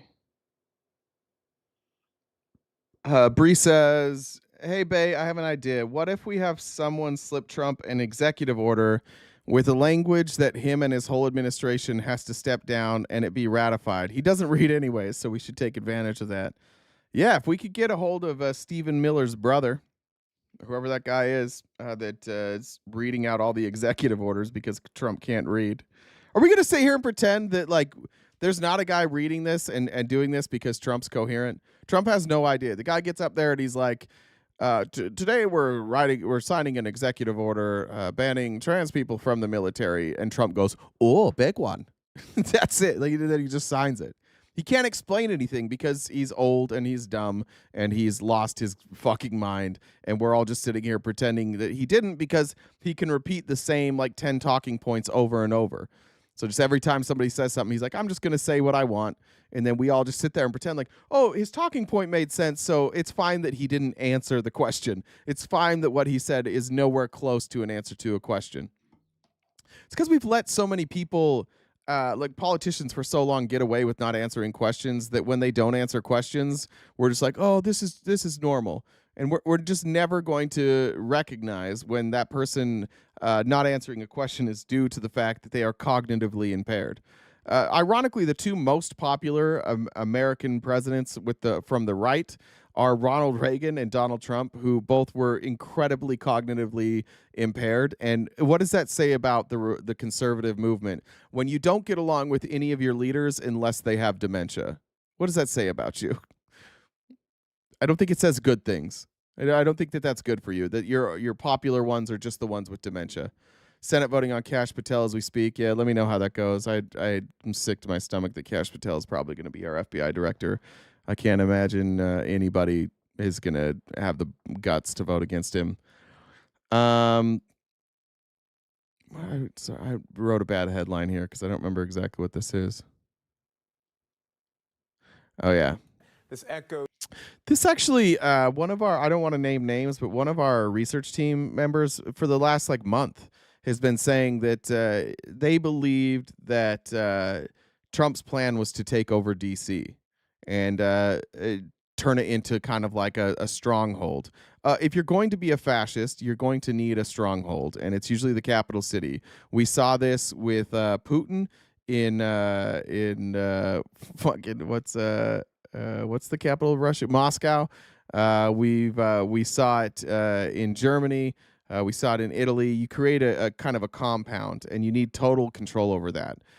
You see it now with Russia. Like it's a police state. Like Moscow's a complete police state. You go there. There's no there's freedom of movement, but if you commit a crime, they just kill you, right? And like if you are unhoused in Moscow, they'll just remove you. It's you're videotaped from the time you get there till the time you leave. It's a totalitarian police state. And Tucker Carlson could go over there all he wants to be like, look at this, there's no crime. Yeah, there isn't any, but they're watching every single thing that you do. And Republicans have gone from like we want freedom to watch us do everything so fast. This is what Trump's planning, I believe, in D.C. I think our researcher is correct here. Just in tonight, President Trump says he wants a federal takeover of the D.C. government. This echoes a push from some Republicans in Congress that want to end D.C.'s home rule. Trump made the comments aboard Air Force One tonight. I think the federal government should take over the governance of D.C. and run it really, really properly. And I like the mayor. I get along great with the mayor. But they're not doing the job. Too much crime, too much graffiti, too many tents on the lawns of these magnificent lawns. Congress already vets D.C. laws and can overturn them, but some congressional Republicans are moving to go further and put the district back under direct federal control. Mayor Muriel Bowser has yet to comment on the president's remarks tonight, but again, we will have the latest on this on air and online. Those latest remarks from President Trump on the D.C. government and a takeover there on Air Force One. There you go.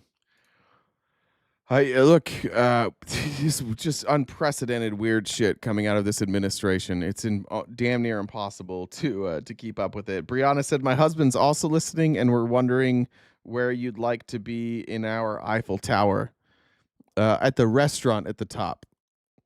Do whatever you want with that. That's where I want to be. I'm hungry. Leanne says, we appreciate you. Thank you, Leanne. I appreciate you too. And I think I got them all.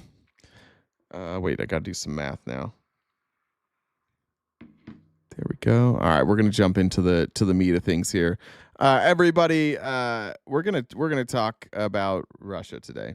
We're gonna talk about the fact that our government seems, unfortunately, to be completely infiltrated with Russian plants. This is a reminder from a rally earlier this year. This is the intellectualists I believe this is on MSNBC.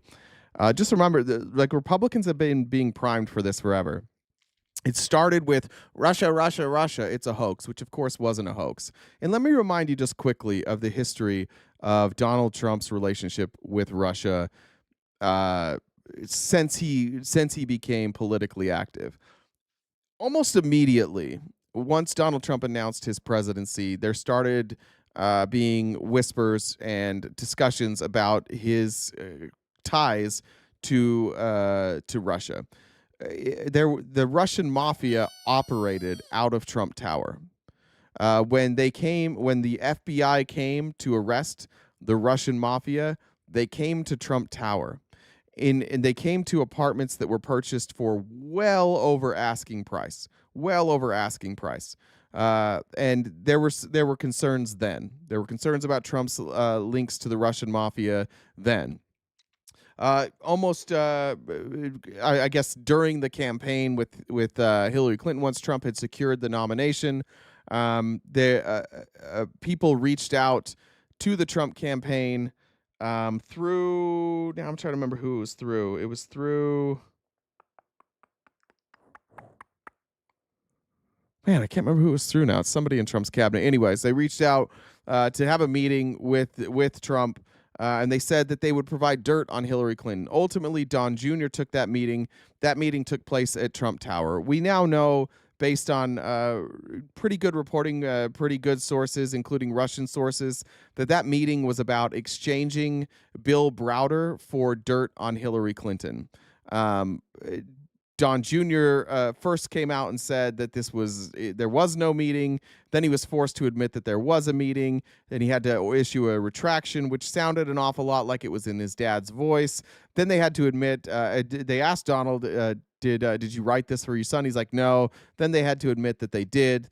From then on, it's been nothing but Russia. The Trump campaign was actively working with Russia. Paul Manafort, our intelligence agencies warned Trump over and over about both Paul Manafort and Michael Flynn, believing that both of them were compromised, that both of them had ties to Russia. They were both taking money from Russia, specifically Paul Manafort. And Paul Manafort not only was taking money from Russia, he wasn't disclosing it. And that was Trump's campaign manager or campaign chair, Paul Manafort. And he was taking money during that campaign from Russia, and he wasn't disclosing it. And they found a history of him taking money from Russia and not disclosing it, not registering as a foreign agent. There was a man named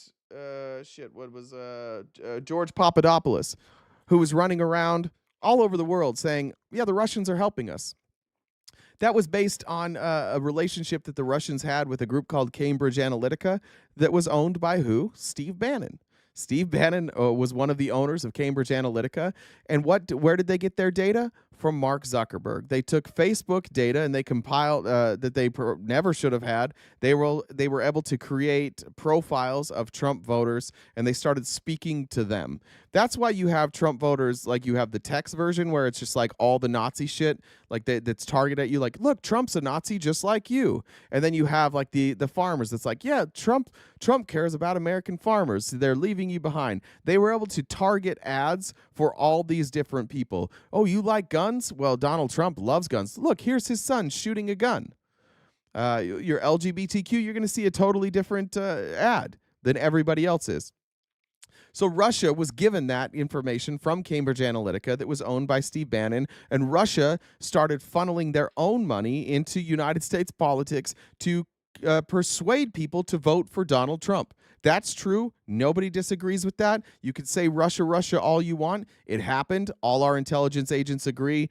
Everybody knows that happened in 2016, in 2020, and 2024. Russia has been working to get Trump elected for the last 3 elections. Nobody denies that, and they did it in coordination with members of the Trump team. Russia was not a hoax. There were 34 people that were indicted. Many of them pled guilty, including George Papadopoulos, including Paul Manafort, and including Michael Flynn, one of Trump's national security advisors, and somebody that is a key figure in the MAGA movement. During this time, as Trump was leading up to the election, Trump said, yes, I had a plan to do a Trump Tower in Moscow, but because I'm running for president, those plans have been have been abandoned. We are no longer negotiating with Moscow about a Trump Tower in Russia. We find out in 2019, after Michael Cohen is arrested for improper campaign contributions, he admits, we were doing this Russia deal, this Moscow Trump Tower Russia deal through 2018. It was ongoing during the presidency, and I was working with the president as the point man to make sure that we had this deal. And you go into 2020, where Russia obviously helps. Donald Trump, despite levying tariffs occasionally on Russia, appeared to be a friend to Russia. They viewed him as a friend. And as soon as Trump lost, Russia was like, uh-oh, now we need to act. And this is where it gets so weird for me. For like J.D. Vance is over there, like, and Republicans said, Vladimir Putin would have never invaded if Trump was president. True. I actually agree with that. But what they try and convince you is it's because Trump is tough. But it's not. It's because Vladimir Putin knows, like anybody else, that the best way to get something that you want is through negotiation. And if you can't negotiate to get what you want, then you go to war. And Trump will give Putin anything he wants, which is why Trump is going to give Putin Crimea, which is why he's going to give him sections of the Donbass, which is why he has Secretary of State Marco Rubio over in Russia right now, bent over a table, a very small table, because Putin is 5'6", just getting ramrodded and saying, make sure to go tell your boss what I said. And then Secretary Rubio looks back over his shoulder and he says, you want me to tell this to Elon Musk? And he's like, no. I meant the boss, the one that everybody thinks is the boss, Trump. I meant Trump, not Elon. And Rubio's like, okay, continue the pounding. And then Putin's like, all right, great, terrific. We're having a good time. So that's what's happening. And all of that is true, and that will be in the history books. And then Trump tweets out this dumb shit.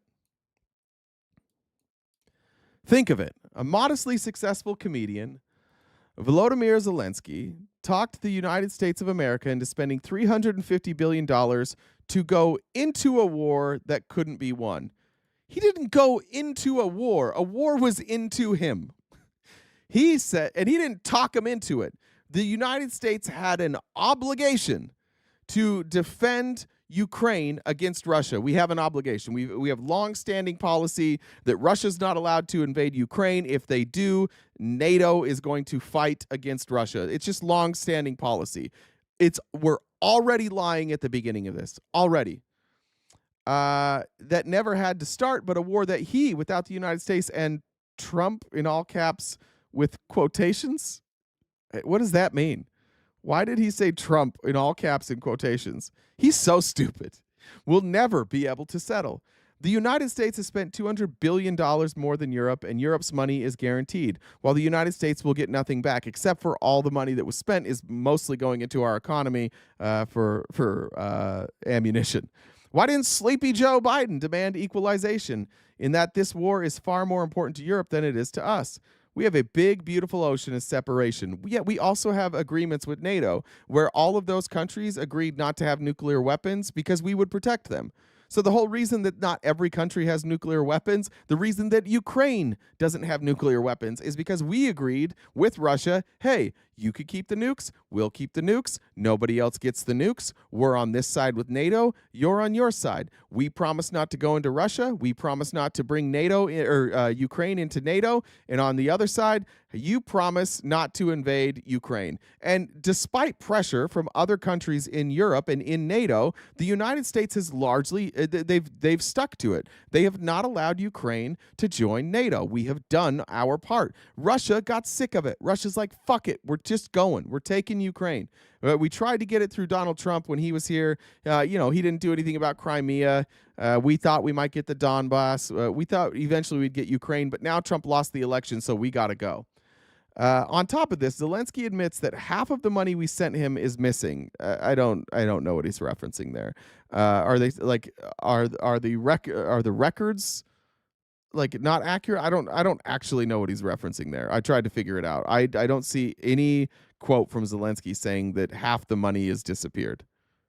I haven't. If I'm missing something, I'm happy in the chat if you guys know what we're talking about. Like, let me know. He refuses to have elections. It's very low in Ukrainian polls. Now, that's ironic because we just saw Trump's polls, and Trump is underwater. And in Ukraine, Zelenskyy is polling at 57%. He is not underwater in the Ukrainian polls. He's above water. And actually, in the last couple months, we've seen an increase in support. He was at like 52%. It's now up to 57%. So we've seen increased support for Zelenskyy in Ukraine. And the only thing he was good at was playing Biden like a fiddle. It was the devil went down to Georgia situation there. A dictator without elections. Zelenskyy better move fast, or he's not going to have a country left. Okay, Zelenskyy is not a dictator. Zelenskyy won an election. The Ukrainian constitution requires that if you are at war, the president must declare martial law, and that has to go through I forget which part of parliament, but part of parliament. So because they're at war, Ukrainian law requires under martial law that you don't have elections, which makes total sense. Why would you have elections while you're being invaded? Why would you run elections as your country is being invaded? And by the way, nobody in Ukraine is asking for new elections except for the party that is backed by Vladimir Putin, who has a very small number of people in parliament. And then there's like these 16 other parties who literally have no representation. They're just little groups that Putin is funding. Those are the only people. Only the pro-Putin people are calling for an election in the middle of this war. But in order to do that, you would have to change the Ukrainian constitution. It doesn't allow for that. So and look, Trump might not know this, but the people that are telling Trump this absolutely know this. And they're absolutely speaking for Russia. I'm going to show you some of the people in the Trump administration who are speaking for Russia. In the meantime, we are successfully negotiating an end to the war with Russia, something I'll admit only, again, Trump, what is this? Is he, I don't know why he is capitalizing this and putting it in parentheses, and the Trump administration can do. Biden never tried. Europe has failed to bring peace, and Zelenskyy probably wants to keep the gravy train going. I love Ukraine, but Zelenskyy has done a terrible job. His country is shattered, and millions have unnecessarily died, and so it continues. Yeah, because Putin came into the country and started killing people. That's why. Your friend, Vladimir, came into the country and started killing people, and now you're negotiating without Ukraine. They're treating Ukraine like they treat Palestine. Second-class citizens with no rights. Donald Trump believes that only Russia and the United States should have any say in this. We're leaving out our NATO allies, who actually are going to have to deal with Russian aggression, and we're leaving out the country who is being invaded by Russia. Do we have Republicans in here defending this? Drew, Tex, if you're still here, are you defending this? Is this sensible in any scenario? There's receipts. There was some calculated errors. Okay, so they don't add. Okay, yeah, look, I would not be surprised at all if the receipts don't match what was given. And there would be there's potentially a lot of reasons that could be, including that Zelenskyy could take some money. Even if Zelenskyy was pocketing some of the money that the United States gave them, it still doesn't mean we should side with Russia.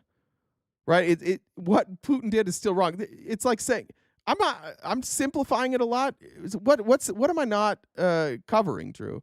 You're welcome to come up and talk about this, by the way, if you'd like to. But what's being oversimplified here?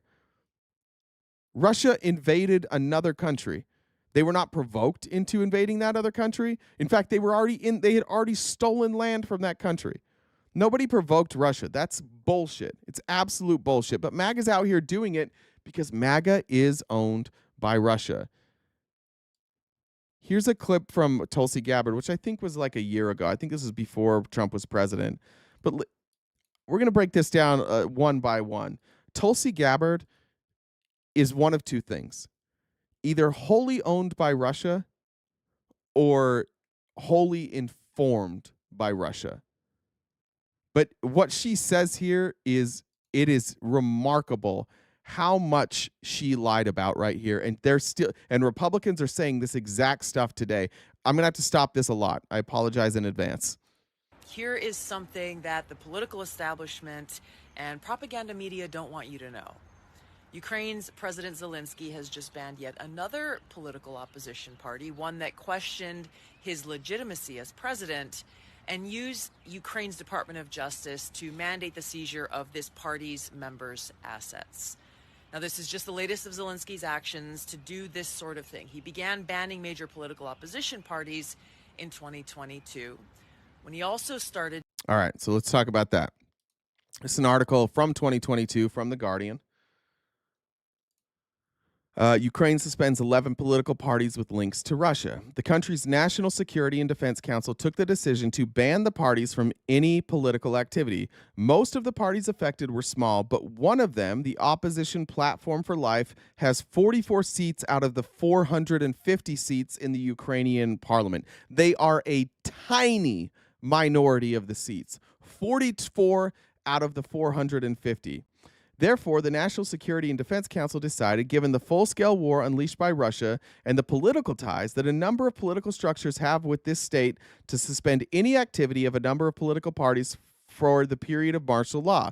They are welcome to come back and be political after the war is over. They're not banned from the country. They just are not allowed to function as a propaganda arm for Vladimir Putin while they are in a war, which would make sense. It's basically what the United States did with the Japanese here, only we took it a million steps further. He's saying you can't be part of parliament and you can't go out and you can't do any like political activities against us. That's against the law. In the United States, when we went to war with Japan, we said if you're Japanese, you have to go to a camp. You got to go there. It's fucking crazy. Republicans after 9/11 were begging to just round up Muslims and either mass deport them or put them in jail. In fact, there were many Muslims in this country who were detained and jailed with no real connection to 9/11 whatsoever. And eventually that stuff was sorted out, but this stuff happened here in the United States on a far greater level. They were banning, Republicans were running around saying, we can't build mosques. Every place in this country, somebody wanted to build a mosque, Republicans were boycotting it everywhere. It was the lead story on Fox News every day if there was a mosque being built. Every time somebody decided to build a mosque, Fox News is just out there like, look at this. These are they want to take us all down. The Ukrainian authorities, so the Opposition Platform for Life, Ukraine's biggest opposition party, is led by Viktor Medvedchuk. He is a pro-Moscow oligarch. Moscow. God, I always say Moscow. With close ties to the Russian president, Vladimir Putin. The Ukrainian authorities charged Medvedchuk, a longtime ally of Putin who is believed to be the godfather of Medvedchuk's daughter. Putin is the godfather of Medvedchuk's daughter. Putin invaded Russia as the godfather of Medvedchuk's daughter with treason and placed the oligarch under house arrest, a move that angered the Kremlin. Angered the who? The Kremlin. Oh, Russia was upset about that. Russia was upset that their plants were being arrested. Got it. So just so we're clear on that. There were a number of other parties. The list of parties banned on Sunday includes the Nashi party led by Levin Murayev, as well as a number of smaller parties not represented in parliament. Prior to the start of the war, unspecified British intelligence claimed that Russia was considering installing Murayev to lead a Kremlin-controlled puppet government in Kiev. claims that Murayev strongly denied. So they're basically just saying, like, we have all this intelligence. You guys are welcome to live here, be here, except for one of you who needs to go on house arrest. But you cannot actively campaign in the middle of a war for Russia. That makes perfect sense. Nobody should be against that. Banning TV channels that were associated with his political opponents, and he took over total control of Ukraine's large. Kash Patel's confirmed. Jesus Christ, we're fucked.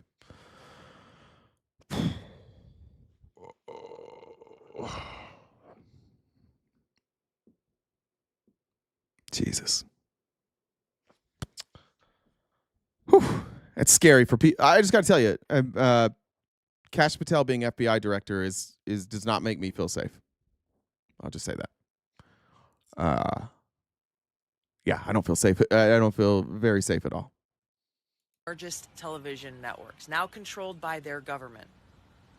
Zelenskyy. Oh, okay. So now she says, then he took over the TV stations now controlled by the government. This is another lie. It's absolute lie. In Ukraine, like in the United States with PBS, they have multiple state-run news organizations that the government controls. They also have independent media. Nobody in independent media was shut down. The 3 state-run media entities merged. Just so, because it's run by the state, it's run by the government wants to make sure that in times of war that the messaging is unified. So they took entities that the government owns, merged them together as one, again, only for wartime, to make sure that they give a unified message. There is still independent media in Ukraine giving out the pro-Kremlin talking points. There are still independent media in Ukraine who are critical of Zelenskyy. He has not shut down media. She's a fucking liar. This is, again, she's either paid by Russia or gets all of her information from Russia. And I think everybody knows what it really is. His presidential term ended on May 20th. He canceled elections in the name of martial law. No, he didn't cancel elections because they were under attack, and because when you are invaded, you go under martial law. That means elections are suspended. That's just the rule. That's just their constitution. But do you see how they don't tell you that? You see how they tell you it's Zelenskyy? Why would you demonize Zelenskyy? Why? Why would you demonize Zelenskyy? Only to make Putin look better, right? Yeah, I'll talk to Drew if he wants to come up. Jen? Let me finish this video and then we'll do it. Suspending Ukraine's constitution so that he could stay in power. Now, defenders of Zelenskyy will say... By the way, thanks for the super chat, Charles and Joseph, if I didn't mention those already. I appreciate you guys. Hey, Ukraine is in the middle of a war. They can't have elections. Just stop for a moment and think, if we accept that excuse or criteria for suspending the Constitution and canceling elections, then we should presume that leaders in our own country and our own establishment media will also use this same excuse and rationale when they suspend our Constitution. Which has already happened, right? What did Trump do to be able to put troops on the border? He declared a state of emergency because he didn't have the power to do it unless we were under a state of emergency. If you read through Project 2025, this is the plan. If things go bad, and that's the thing, like if things get bad for Trump, he's going to declare martial law. The difference between Trump and why I think that maybe some of us shouldn't be as scared, the difference between Trump and, say, any other fascist dictator is that things were actually not going well in those countries. Things actually were going really, really poorly in those countries. We're not there yet. But does it make sense now why Trump and this group of people might be doing things that are decimating our economy? Because if the economy is broken, if they can convince people, and they have to do it quickly, they've got to convince people that this was the fault of the liberals. They have to do it quickly. I don't think they're capable, to be honest. And our elections, since we too are at war with Russia and China. No, we're not. As we too are at war with Russia and China. No, we're not. You dumb fucking loser. No, we're fucking not. This is what you get when you get a bought and paid for cultist. And when I say cultist, I mean she is in a bizarre cult. This is not a normal human being. She's in a bizarre fucking cult. And I saw a video of Meghan McCain hugging her like, "You did it, girl. Girl power. That's right. Make America great again." Meghan McCain. Meghan McCain. Remember I told you about that Trump meeting or that meeting with Trump Tower and how the Russians wanted Bill Browder? Bill Browder exposed Russians' corruption in their financial systems, and they tried to kill him, and they killed his lawyer. And you can listen to the voicemail of them killing his lawyer. His name was Sergei Magnitsky. And Bill Browder escaped Russia and finally found safe haven in America with an American senator named John fucking McCain. And John McCain pushed through legislation called the Magnitsky Act to make sure that Russia could not dictate policy in America. And now his daughter is hugging Tulsi Gabbard saying, "That's right, baby, we got a Russian asset in office." It's embarrassing. It's disgusting. Like, whatever you want to say about John McCain recognized that Russia was the enemy. Mitt Romney recognized that Russia was the enemy. Why? Because they were buying up American politicians, and they bought up Trump. And when they bought Trump, you guys sat there and went, "Yeah, he didn't really do that." And now we have the daughter of John McCain out here celebrating Tulsi fucking Gabbard. John McCain is turning over in his grave. There's no question in my mind. Whatever we want to say, like, I didn't like a lot of his policies, but John McCain, when he was faced with, when he was confronted with good information, made good decisions. If you think this sounds crazy, look at what's already going on. Yeah, let's look at it. They've already started conditioning us to accept a dictatorship by rationalizing their own use of our Department of Justice to target President Trump and other political enemies in their efforts to stay in power. Yeah, and did we do it? Did we do it, though? Did we do it? Did we do the dictatorship? Did we do that? Did we? No, we didn't do that, did we? In fact, all the charges against Trump basically were dropped. We didn't do that. She was fear-mongering Republicans all along the way and convinced you guys we were doing a dictatorship. What happened? What happened? I seem to remember watching Joe Biden walk out of office after he watched Donald Trump be sworn in. Imagine this person saying, like, they're preparing you. The last time Trump lost, he tried to stage a coup. And somehow they've convinced Republicans, like, oh, these guys are the real dictators. Like, I'm losing my fucking mind a little bit. Somebody earlier said, like, Jay, are you okay? They said that in the chat. Maybe not. Maybe not, because I don't know. I don't really know what to do with this information. I don't know what to do with the fact that, like, I'm going to have Republicans argue this with me. Jen, was Drew coming up? I don't know what happened. I'll finish the video now. Are you there, Jen? Do you want to do your announcements? He's not free today, so Okay. I told him to message me and we can set up something for tomorrow. Let me read some comments. Tony said Cash will be coming after us for speaking out. I don't know. Look, I'm just saying, like, I don't think I have, like, evidence that Kash Patel would come after me, but like, I do believe he would.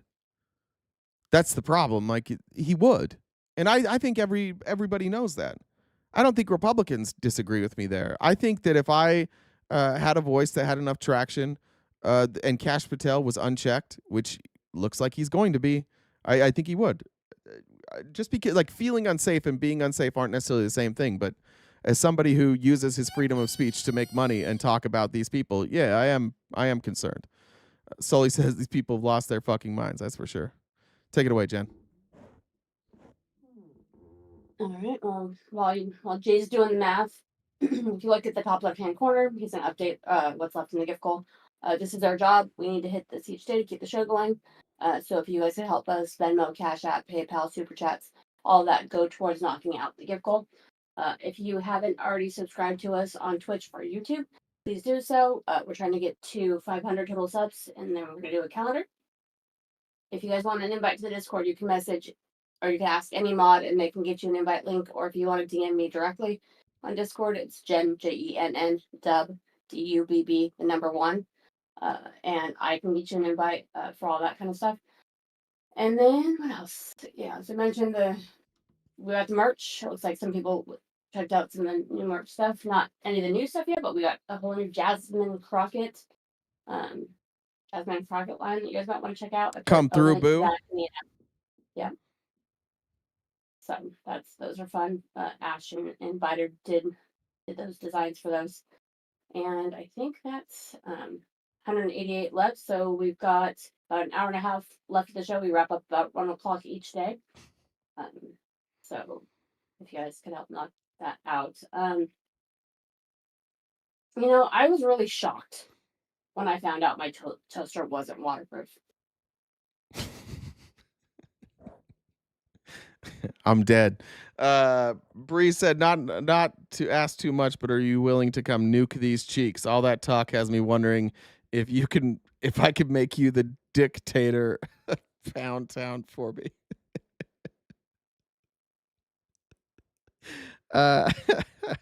Shannon and Sandra, thanks for joining the Dollar Train. I appreciate it. And you too can join the Dollar Train for only $1, and we can help knock out this goal. That would be terrific if we got that knocked out before the end of the live. That's always the best time. Let's see. Did I miss some super chats? Got them. Okay. Is anybody unsure if we like Tulsi or not? Is anybody unsure on that? Here's the explanation of martial law in Ukraine. You guys use this if you run into your MAGA family or friends, or if you're in the TikTok streets. The Constitution of Ukraine allows for some specific restrictions on rights and freedoms when the state of martial law is in effect. The Constitution explicitly extends the 5-year authority of Verkhovna Rada, the national parliament, that's what they call the Parliament of Ukraine, in the state of martial law until the first meeting of Ukraine of the next parliamentary term, elected after the cancellation of the state of martial law. Scholars have stated that the Ukrainian constitution does not hold national elections while martial law is in effect. The 2023 Ukrainian parliamentary election was not held, and the 2024 Ukrainian presidential election also did not take place on its scheduled date of March 31st, 2024. Now, they'll have you believe that this is just like Zelenskyy trying to stay in power. But again, he's invaded. This is different than, you don't hear this criticism of Netanyahu. Netanyahu didn't get invaded, but Netanyahu has declared martial law in order to avoid corruption charges and potentially war crimes, and he's staying in power even to this point, even during a ceasefire, right? We're supposed to have a ceasefire right now. I haven't heard Donald Trump call him a dictator. I haven't seen Republicans calling him a dictator. He's not even invaded. He doesn't have somebody trying to take away his sovereignty. Not a peep about dictators when it comes to Netanyahu, but Zelenskyy is a dictator.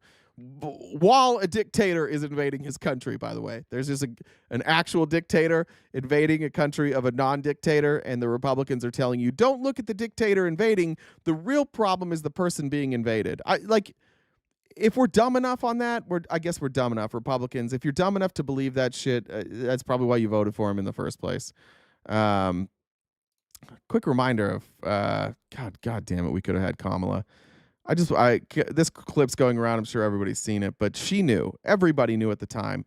And Trump is a squirmy little bitch, and he didn't even answer this question, and he didn't even have the guts to look Kamala in the face while she was critiquing him, because Trump, before everything else, Donald Trump is a coward. He's never been anything but a coward in his entire life. He ran from being from serving in the military. He won't let anybody see his transcripts. He has sued people to keep his transcripts quiet.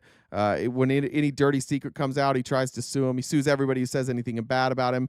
This is the most thin-skinned coward that has ever served as president in our country, and Kamala knew that, and she said it right to his fucking face, and he couldn't even look her in the eyes while she nailed it. She knew, she had him dead to rights. She knew exactly what he was going to do if he was president, and everybody in America owes Kamala Harris a massive apology, including Republicans, but you won't do it.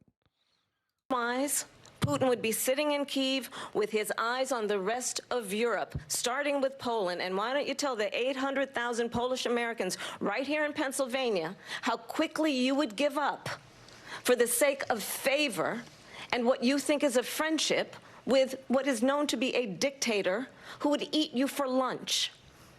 Why? I have to laugh because I don't like it when she talks about daddy that way. Why is somebody explain to me why Trump is so beholden to Putin?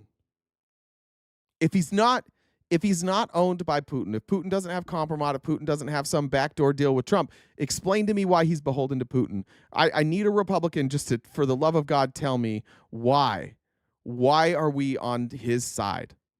Why are we siding with Putin right now? We could end this war in an instant. We could say, Putin, leave or we're coming.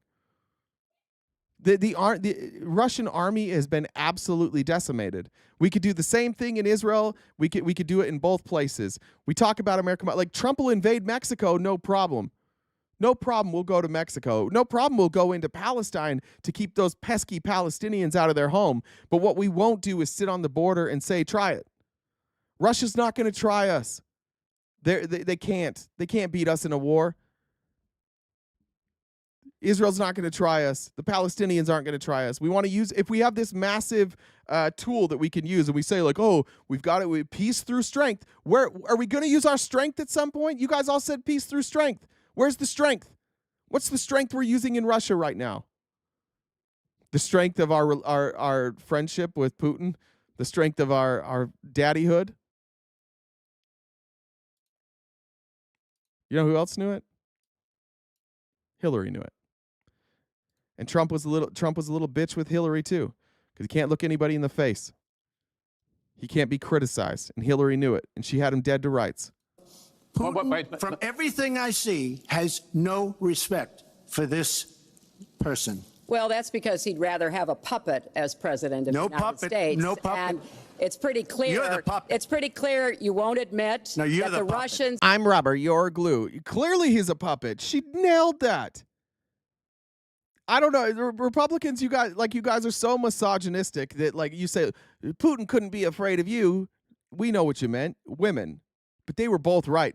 Putin, like all MAGA men, their biggest fear is a woman. Specifically a woman who talks back. Specifically a woman who calls you on your shit. That's literally every conservative man's greatest fear is a strong woman.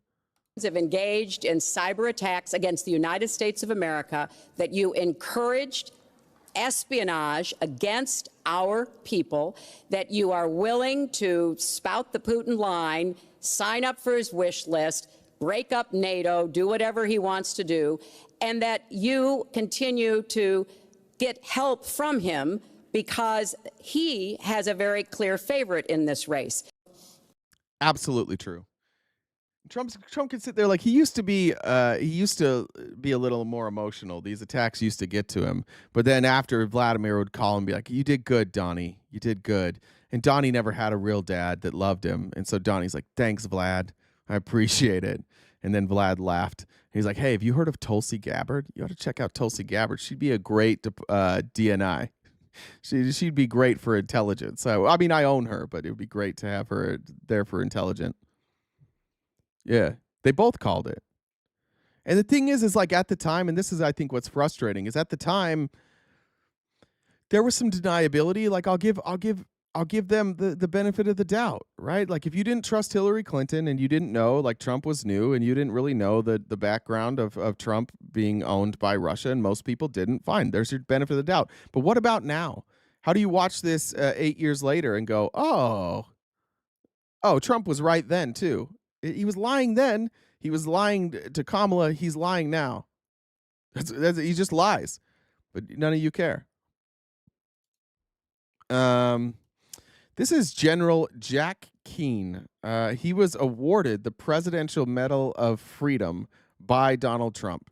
So before somebody calls this person a rhino or a coward, just remember that Donald Trump thought he was such a hero that he deserved the Medal of Honor, right? I want to make sure that's right. Medal of Freedom. he says that Zelenskyy has a 4% approval rating. The numbers that we have seen are more in the 50% range, north of 50% range. And he's criticizing Zelenskyy for not holding elections. Now, clearly, this is something that Russia would like to see happen because they would love to get a Yanukovych or somebody who, is much more favorable to Russia into that seat. Is the president undermining the election process? And can an election take place in the middle of this war at all, General? Well, a couple of things. Yeah, Zelensky's polling as of February this month is 57% favorable. It was 52 in December. I mean, it was in the 90s in 22 when the war started. But obviously, he's got very favorable ratings. Look at the constitution that Ukraine has prohibits elections when you declare martial law because of a state of war takes place. And obviously, the incumbent who is trying to run a war to be involved in an election and bringing people together in primaries and other elections puts the people at risk. There's two other parts of that martial law. If you're 18 to 60 years of age and a male, you can't leave the country. And also they're curbing civil liberties, particularly freedom of movement, by curfews in the contested areas. So the fact that their constitution is driving this, the parliament, bipartisan support for all the extensions they've had to the martial law. So they are acting democratically, in my judgment. This is the equivalent of us being invaded by another country, just if we're going to put it in terms. So we've got Canada that's invaded us. We declare martial law. Let's just say Canada's tougher than we thought. And then Congress, the Republicans and the Democrats, like overwhelmingly, like 90% of them vote to continue martial law, to not have elections. So a representative of the people, like 90+% of them say we need to extend this. And then you have Jill Stein, who's like, hey, no, we gotta, like, we should just let Canada take over. Maybe Canada should keep Montana. Maybe Canada should have North Dakota. And then President Trump says, no, Jill Stein, you have to shut the fuck up because we're in war right now. And you can't side with the enemy. Are you kidding? We're at war right now. And then people all over the world going, can you believe what Donald Trump did to Jill Stein? Can you believe that Donald Trump silenced Jill Stein? He's a dictator. He doesn't want any opposition. He told Jill Stein that she couldn't side with the enemy who was invaded. None of you would be on Jill Stein's side. None of us would be on Jill Stein's side. That wouldn't happen, but that's what we're talking about here. We're talking about a fringe minority, and you have J.D. Vance, you have Sean Ryan, you have Donald Trump, you have Ben Shapiro, you have Benny Johnson, all these people. I haven't heard Ben Shapiro say it. I'll take that back on Ben Shapiro. I haven't heard him. You have all these people pretending like this is some significant portion of their population, but in reality, it's a very tiny portion of their representatives, and that party is literally run by a guy who is like best friends with Putin. Yeah, it would be like Jill Stein, Jill Stein was cousins with Trudeau. And, you have all these pictures of them at a family reunion, and she's out here being like, just give Trudeau Montana. That's how crazy this is. There's not a justification for it. There's not like this middle ground where it's like, well, I kind of see where they're coming from. No, this is just American citizens saying, we like Russia. We're on Team Russia now. And Mark Levin is going off on Trump for this. Jen, will you send if you have clips of Mark Levin going off on Trump? Will you send that to Jen? That'd be actually great. Abiding by their constitution, and also the parliament is supporting it, which represents the people throughout the country. These are democratic actions taking place in a democratic country. I don't believe we should try and push elections on Zelenskyy during the middle of this war. I think if there is a peace agreement, I think Zelenskyy and others and the people themselves will demand an election, and it would likely take place assuming the peace agreement has some real legs to it. One of my favorite criticisms of Zelenskyy is like, he played the president on TV. He's always dressed like a soldier. He's such a phony. I mean, he was in the military and he was an actor. And then it's like, oh, Pete Hegseth. Oh my God, look at him. He looks like a soldier. He's doing push-ups. Did you see that he wore a t-shirt? Holy shit, he rode on a military plane. He has flags in his suit. Like, it's just like, it's so easy to manipulate MAGA. And I don't think that that's just MAGA, but it is weird that it's the whole party. It's just so easy to manipulate. You guys take both sides of literally everything. That was that. Okay. Whoops. Was that Jen? Were you cutting in, or was that the voice from that?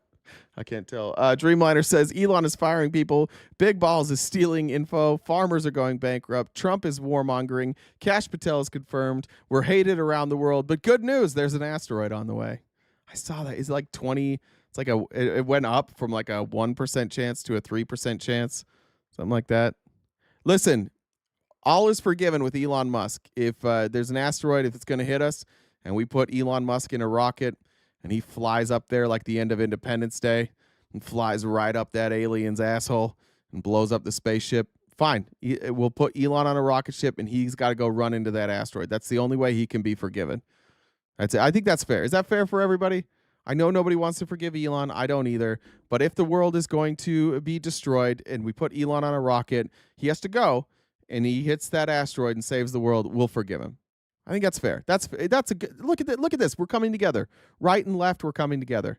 I don't want to close my eyes. Yeah, pulls a Bruce Willis in Armageddon. Exactly. Look at us. We're all finding common ground. Cam says, "Call me Kash Patel because I'm coming for your ass." That was good.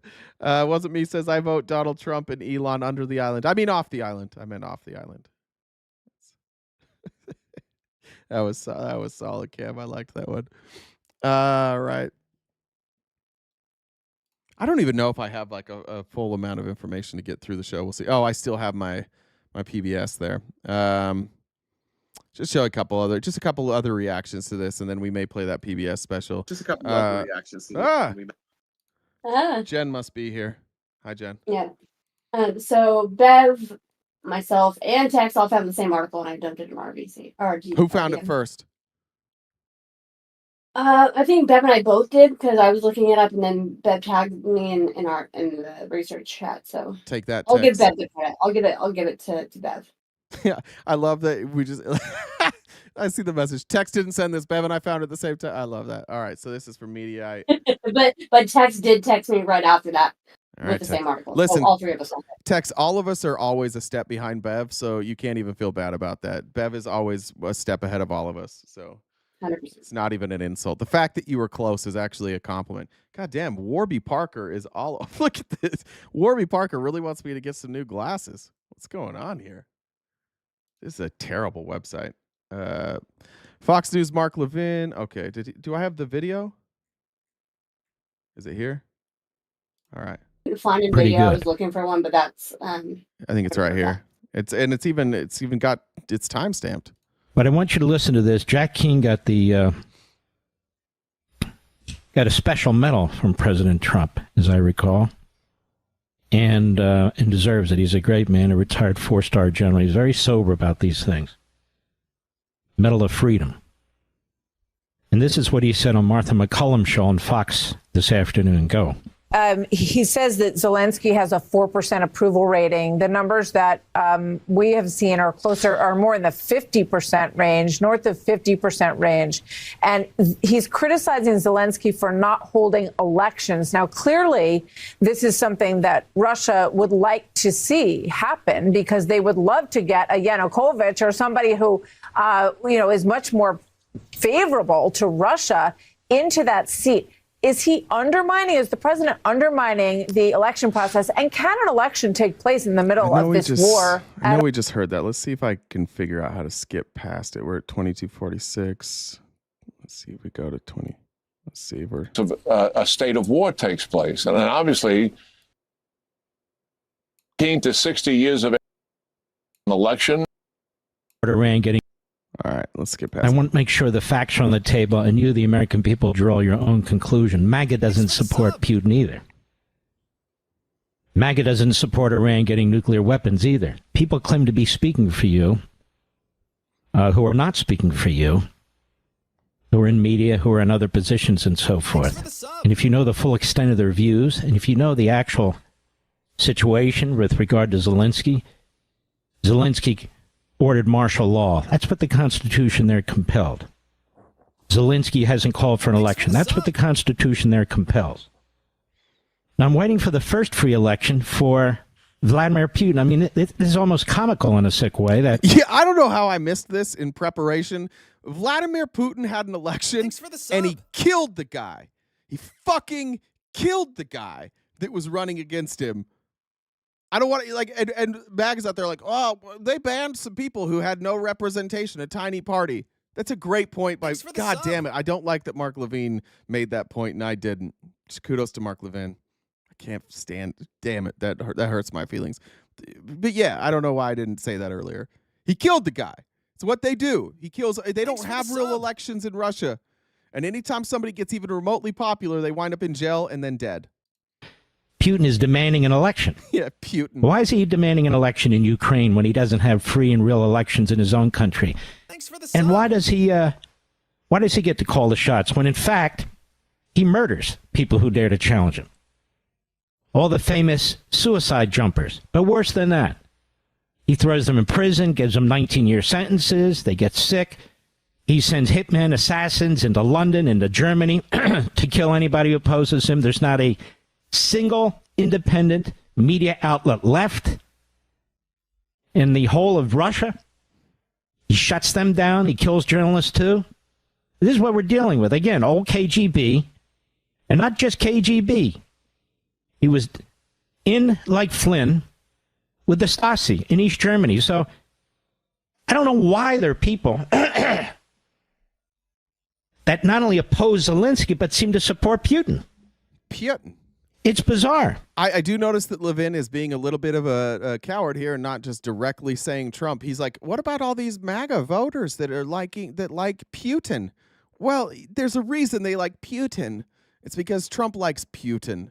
I want to see if Mark Levin goes after Trump. I don't think he will, but that'd be cool if he did. But that's not me. That's not you. That's not the men and women who have fought our wars, who fought in World War II or Vietnam or Korea, who fought in Iraq and fought in Afghanistan. This isn't them. These are a handful of pseudo-intellectuals funded by the likes of George Soros and Charles Koch.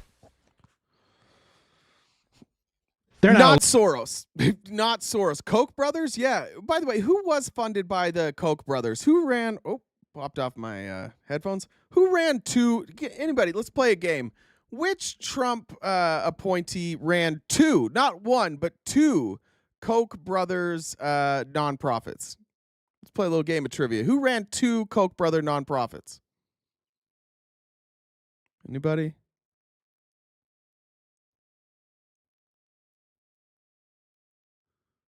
They have receipts of Soros funding the DNC. Yeah, that's fine. Anybody? You can go. It's Pete Hegseth. You know those two nonprofits that he ran into the ground? Those were funded by the Koch brothers. Kash Patel's got Koch money. Where do you think Tulsi Gabbard all of a sudden started getting money from? Yeah, these are Koch brother people. Alone, others too. Adopting policies that in many ways are un-American, in my view. Policies that if they had espoused these policies not that long ago, people would have wondered if they're on the take or who they're working for, something like that. Not that they are, but they would wonder. Like who, Mark Levin? Who would we wonder about? Who's out there saying this shit? Marco Rubio? Yeah, J.D. Vance? Tulsi Gabbard? Donald Trump? Pete Hegseth? Michael Flynn? Yeah, we would wonder. Mark Levin is doing Russia 8 years late, but he's doing Russia right now. This is what we've been saying since 2015. And now Mark Levin is forced in this moment to be like, it might be Russia, Russia, Russia. Welcome to the club, Mark Levin. Welcome to the club, Republicans. We've been telling you. And so Zelensky's latest poll, he's at 57%. The parliament, with all parties in the parliament, support what he's doing. They're trying to survive. Ukraine did not invade Russia. Jesus. Russia invaded Ukraine. Why am I saying the same thing as Mark Levin? This is making me question myself. Now I'm like, fuck, is Russia the good guys? Now I'm worried. I didn't think I would wake up today and say the same shit as Mark Levin. Now I'm a little concerned. Am I right? Is Ukraine the bad guys? What do we do? Russia invaded Ukraine and took Crimea and is now completely incorporated it into Russia. Before that, Russia invaded the country of Georgia, which had been a captive state, and basically took half of Georgia. And before Putin, well, from what I understand, him taking half of Georgia was just a dispute settled that had been settled by a fiddle competition. That's my understanding. So I don't think that's the same thing here. Invaded Ukraine. He wrote about it, or somebody wrote for him, and he made this pronouncement. We've talked about it here at great length. I've read from it to you, as it was interpreted in English,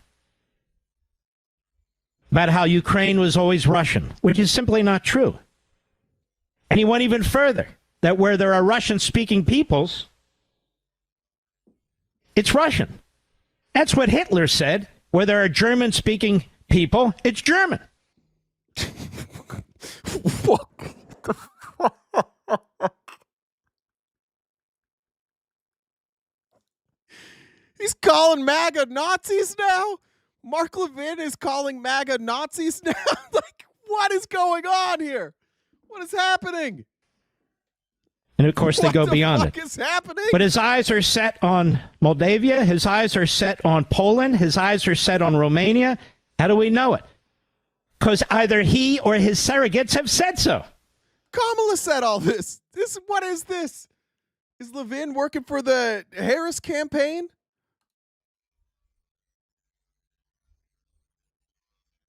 This is a bad guy. Yeah. It's a bad guy who... So bad. Who helped Assad kill 500,000 Syrians. Slaughtered them. Well, wait a minute. Wait a minute. Hold on. Wait a minute. Hold up. Wait a minute.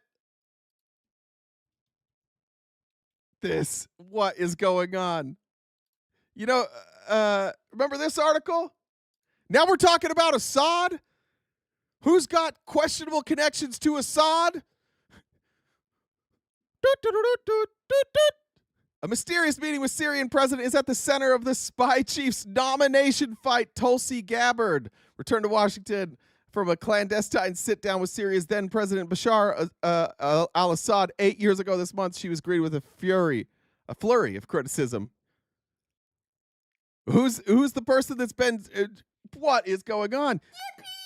Bipartisan questions about Gabbard and the trip. Director of National Intelligence. What is going on, Mark Levin? Somebody call him. Gassing them, mowing them down. Tell him we're on the same page. Sully says my mind is blown. Yeah, mine too. Now we're talking about how fucking long have we been trying to get Republicans to recognize this? And now they're just doing it? We might have found the line, folks. We might have found the Trump line. We might have found the line where they're not willing to go. I'm going to guess. Here's my guess. Ben Shapiro's going to side with Mark Levin here. We're going to see some Ben Shapiro siding with Mark Levin here. I hate to tell you guys, I hate it. I know nobody wants to be on a team with Mark Levin and Ben Shapiro. They can look. They're just doing refreshments. They're on the team. But Jesus Christ, what is happening? Down. There was a revolution in Syria, as you well know. Pushed Assad out, which meant Russia no longer had a puppet state there. And let's talk about money. Let's talk about it. If Ukraine doesn't know where half the money went, that is outrageous. Agreed. I think Zelenskyy said it. That is unacceptable. Agreed. And we shouldn't be schmoes about this. We shouldn't just write checks left and right like Biden did. That's stupid.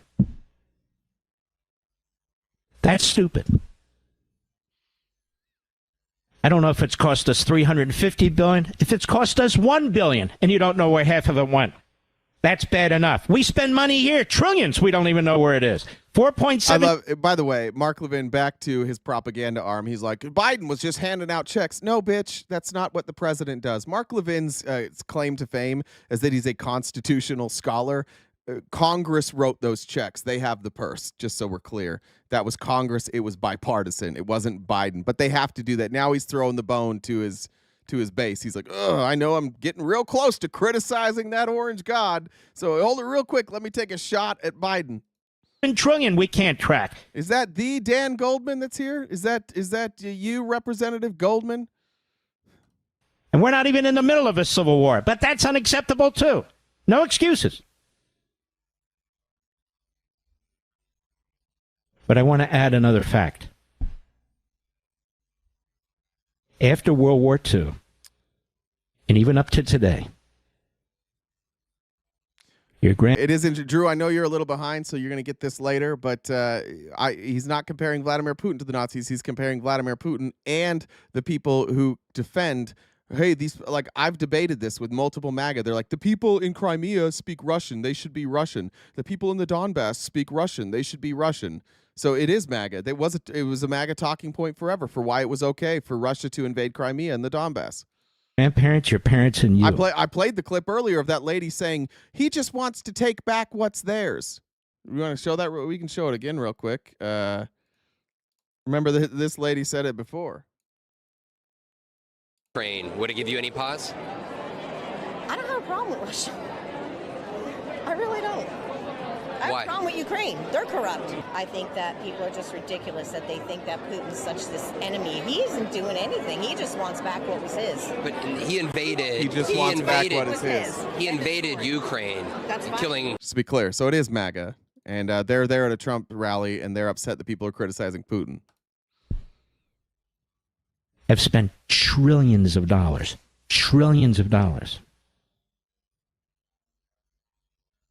to build a military to protect us from, among others, but specifically the old Soviet Union and Russia. We have spent trillions of dollars on hardware, on technological development, on submarines, on bombers, on jets. Trillions of dollars to protect us from all foes, all enemies. But for the vast period of time since the end of World War II, it was the Russians. The Russians.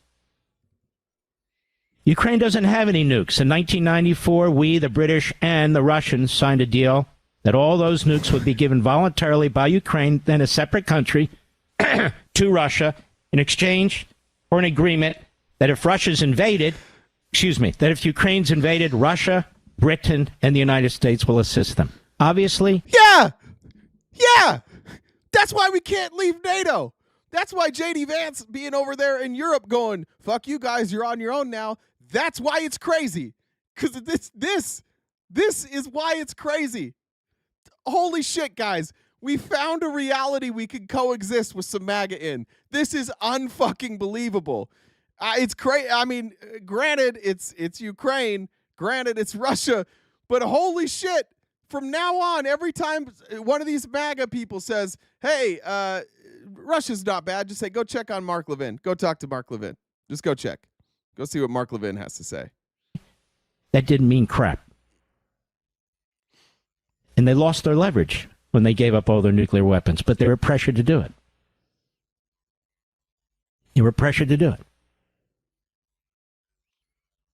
Russia has an enormous number of sophisticated I think that's actually a really important point. We told, like, Ukraine didn't have to give up their nukes to Russia. They didn't have to. They didn't want to.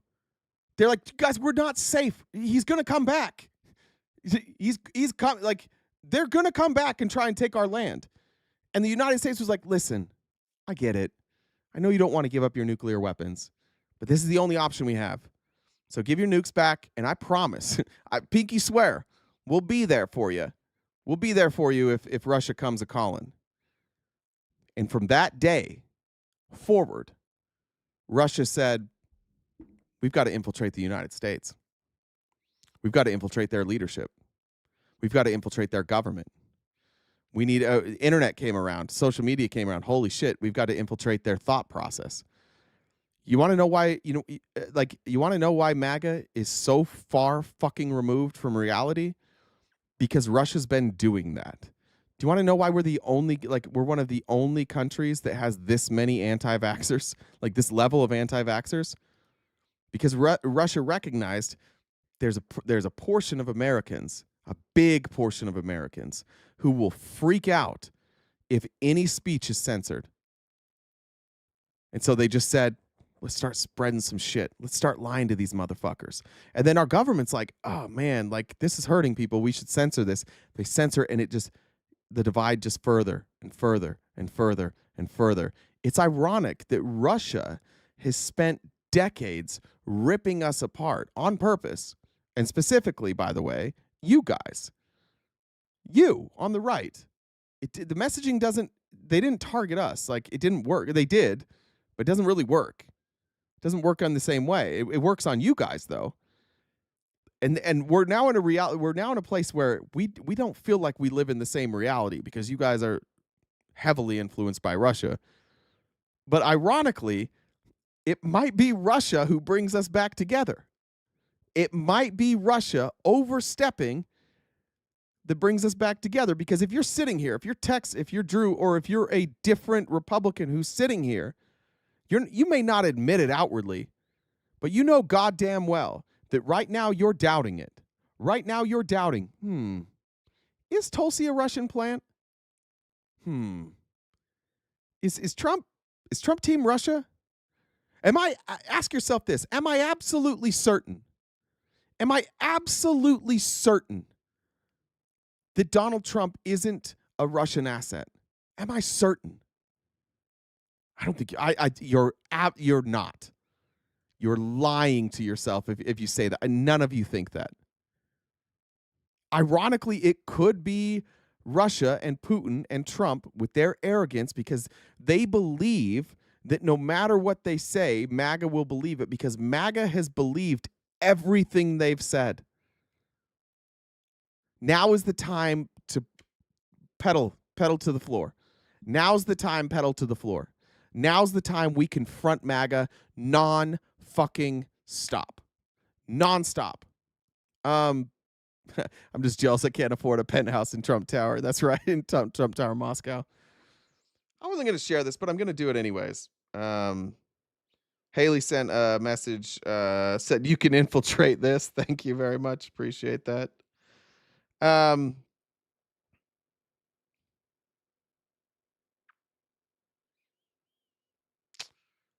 Yeah, I'm gonna share it. I'm not always like super transparent about my life. I keep that pretty private. But I know that some of you know that I've had significant issues with my parents recently,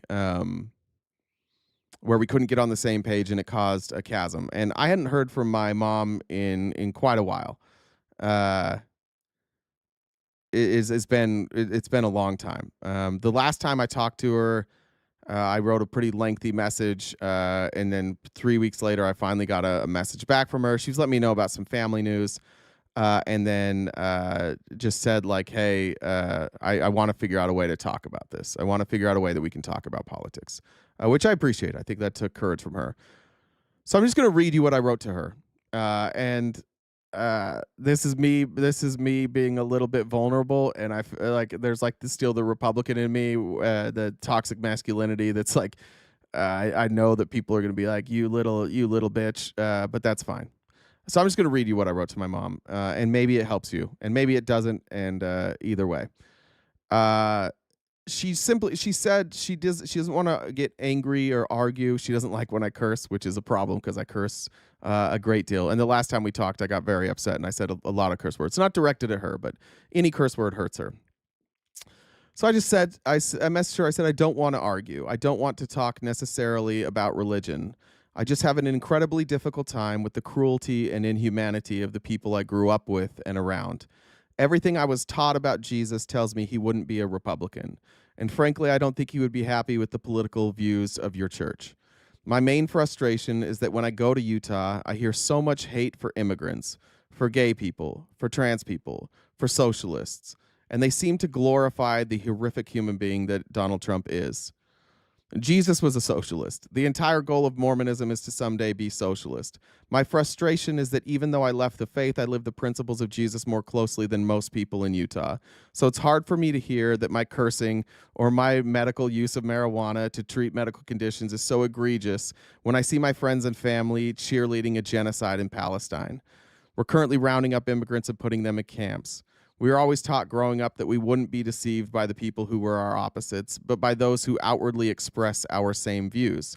I cannot in good conscience be silent about the atrocities that Trump and Republicans are committing on the world. I've made that decision, and so people in my life need to be comfortable with that. You're on the wrong side of history. You love the musical Les Miserables. You love Schindler's List. You love Newsies. Examine the good guys versus the bad guys in all of those movies and think about which side you would actually be on now. If we want to get past the awkwardness between the family, it's going to take the family being willing to sit down and discuss very real, very difficult topics. I don't want it to be how it is. It kills me. I do feel abandoned, but I'm confident I'm standing for good. I'm standing with the victims of cruelty, even though I myself am not a victim of it. I have noticed doors and conversations being opened by this. Even just little things from my Republican friends, like saying, what's he doing? I don't know if I agree with this shit in Ukraine. I don't know if I agree with the shit he's saying about Palestine.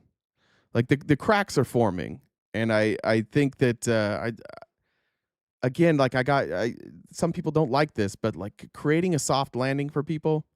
For the people that you love, the people in your life, creating some sort of space where you can say to them, like, here, we can meet here. This might be a place you can meet. You might be able to meet people on this level of, dude, what are we doing with Ukraine? If me and Mark Levin can find common ground, like, there's probably a lot more people we know of that we can find common ground with. And I'm just telling you, like, don't quit. Don't give up. Don't walk away from conversations if you absolutely don't have to. Keep fighting, and then take care of your mental health, and then come back and fight some more. Because I do feel like the cracks are forming. I think people are seeing this for what it is.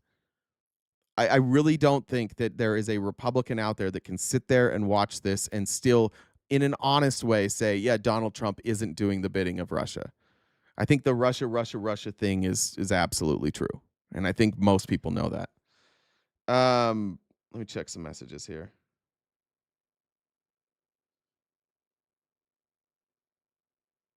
I think it was a good message. I think people supported you too. I agree. Yeah, thank you guys. Appreciate that. I think there was a message from Brie I didn't read. Yeah, this is going to be the worst timing ever. Let me make sure. You can come back to Bree's.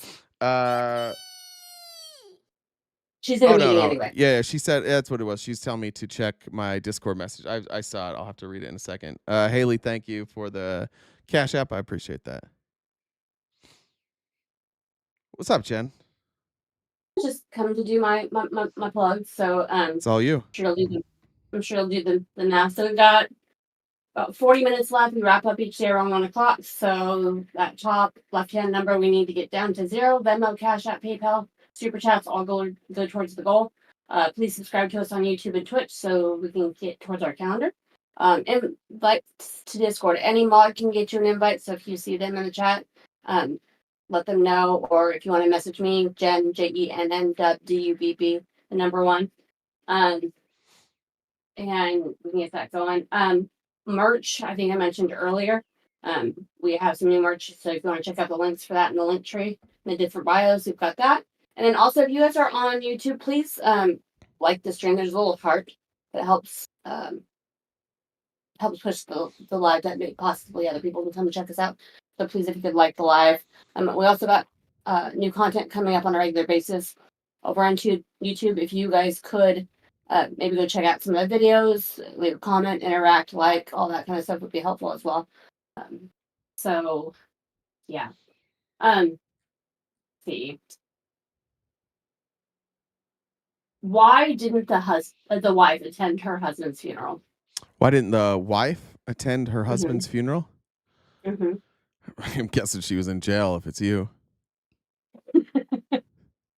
I didn't go to jail when my husband died. That's true. But You covered that shit up.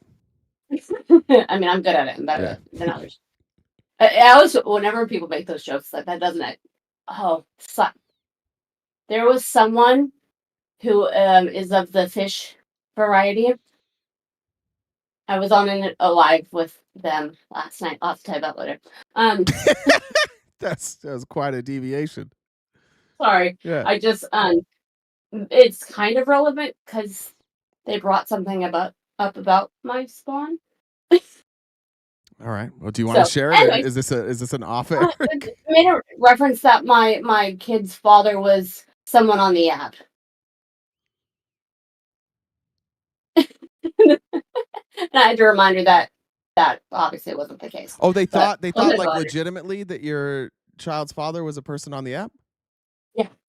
Oh. Someone that has been known for taking down spaces. Oh. And I died. It was funny. That's funny. Yeah, well, so did he. And, yes, very true. So did I finish the joke? She wasn't much of a morning person.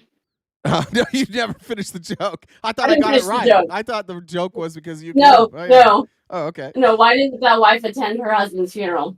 She wasn't much of a morning person. Okay, all right. That makes more sense. That's more of a joke than the other one. Yeah, no, I mean, when you brought it up that that if it was me, you'd probably kill him. That sorry squirrel. So, anyways, not the goal. Thanks. Thanks, guys. Yeah, let's see if we can. We got 26 minutes left. Let's. I'll do it. I just trust you guys. We're gonna try this again. It worked yesterday. I'm just gonna trust you that we'll knock it out, and I'll read the messages in a minute. But I'm not gonna add them up until the end, so that we can get through these last few minutes. I don't know if Levin has anything else to say. Let's see. Clear missiles. They do this to try and even the score because of the weakness of their conventional weaponry. All right, I'm done with Mark Levin. Crazy. I did not see that coming. This is a good time to show you what Bernie Sanders said. Now we've got it's us. It's Bernie. We got the far left. We've got the far-ish left. I think I'm pretty much in lockstep with Bernie. We've got the moderate Democrats. We've got the constitutional Republicans. It looks like we might even have some of the white supremacists on our side. Like I don't know what's like. It's just the cult members. It's just like I think we're delineating like the fringe cult members versus like just the straight up cult members now who are going to defend Russia. Here's Bernie Sanders nailing it every fucking time. Literally every time this guy opens his mouth, he doesn't waste a second. He's just like, I'm going to tell you a bunch of shit that you need to know. It's going to take me 5 minutes. It would take a normal person 3 minutes, but I'm 174 years old. So here you go, Bernie. For joining me to discuss a very, very serious issue. Yesterday, we witnessed an extremely sad moment in American history. We saw the President of the United States aligning himself with the dictator of Russia, Vladimir Putin, to undermine the independence of Ukraine and its democracy. Let's be clear. Trump is showing us that he sees one of the world's most brutal dictators as his friend and our longtime democratic allies in Europe as his enemies. He wants a world that is safe for authoritarians and oligarchs, but extremely dangerous for democracies. It will not surprise you when I tell you that Trump is lying, as he so often does. Yesterday, Trump said that Ukraine started the war.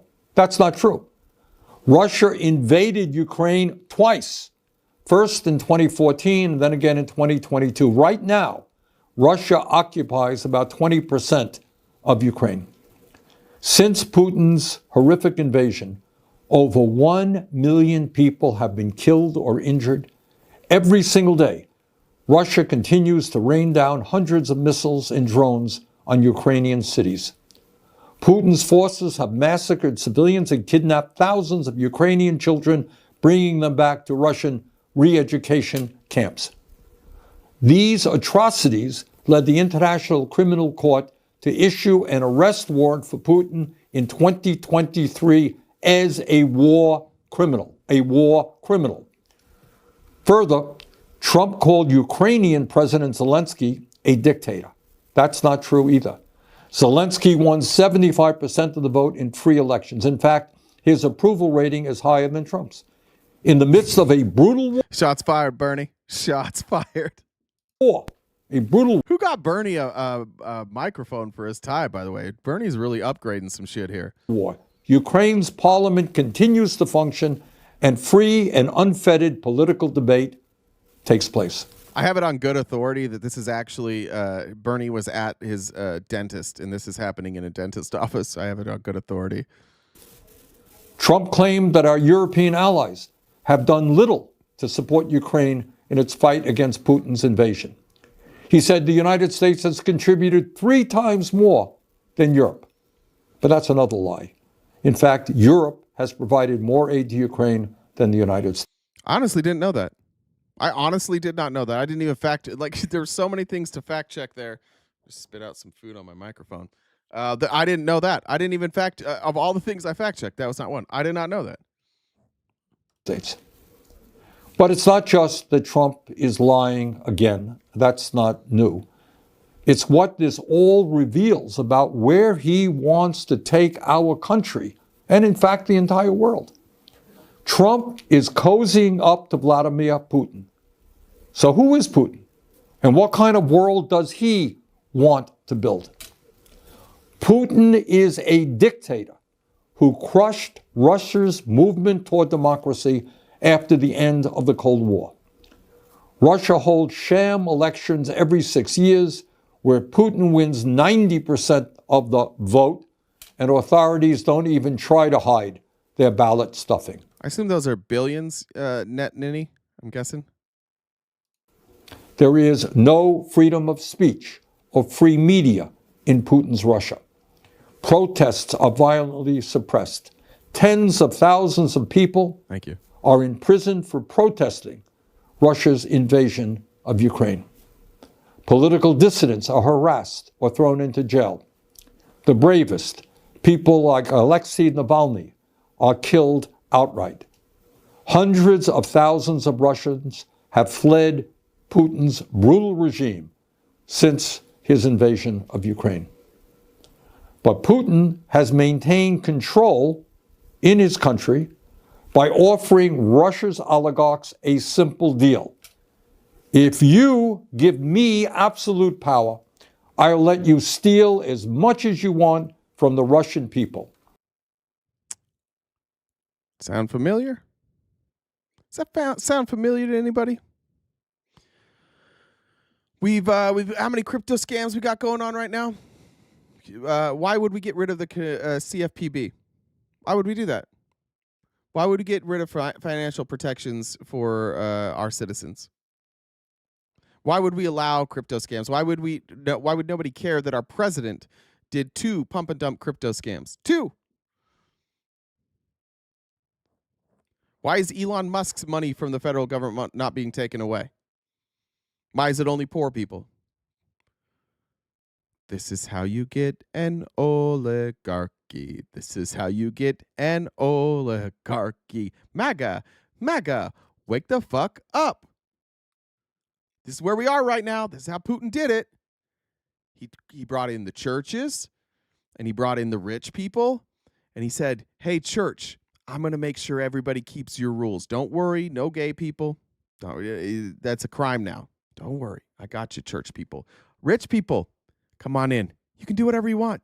As long as you support me and as long as you don't say shit about me running these sham elections, do whatever you want. Steal from the people. It's fine. This is the exact same thing.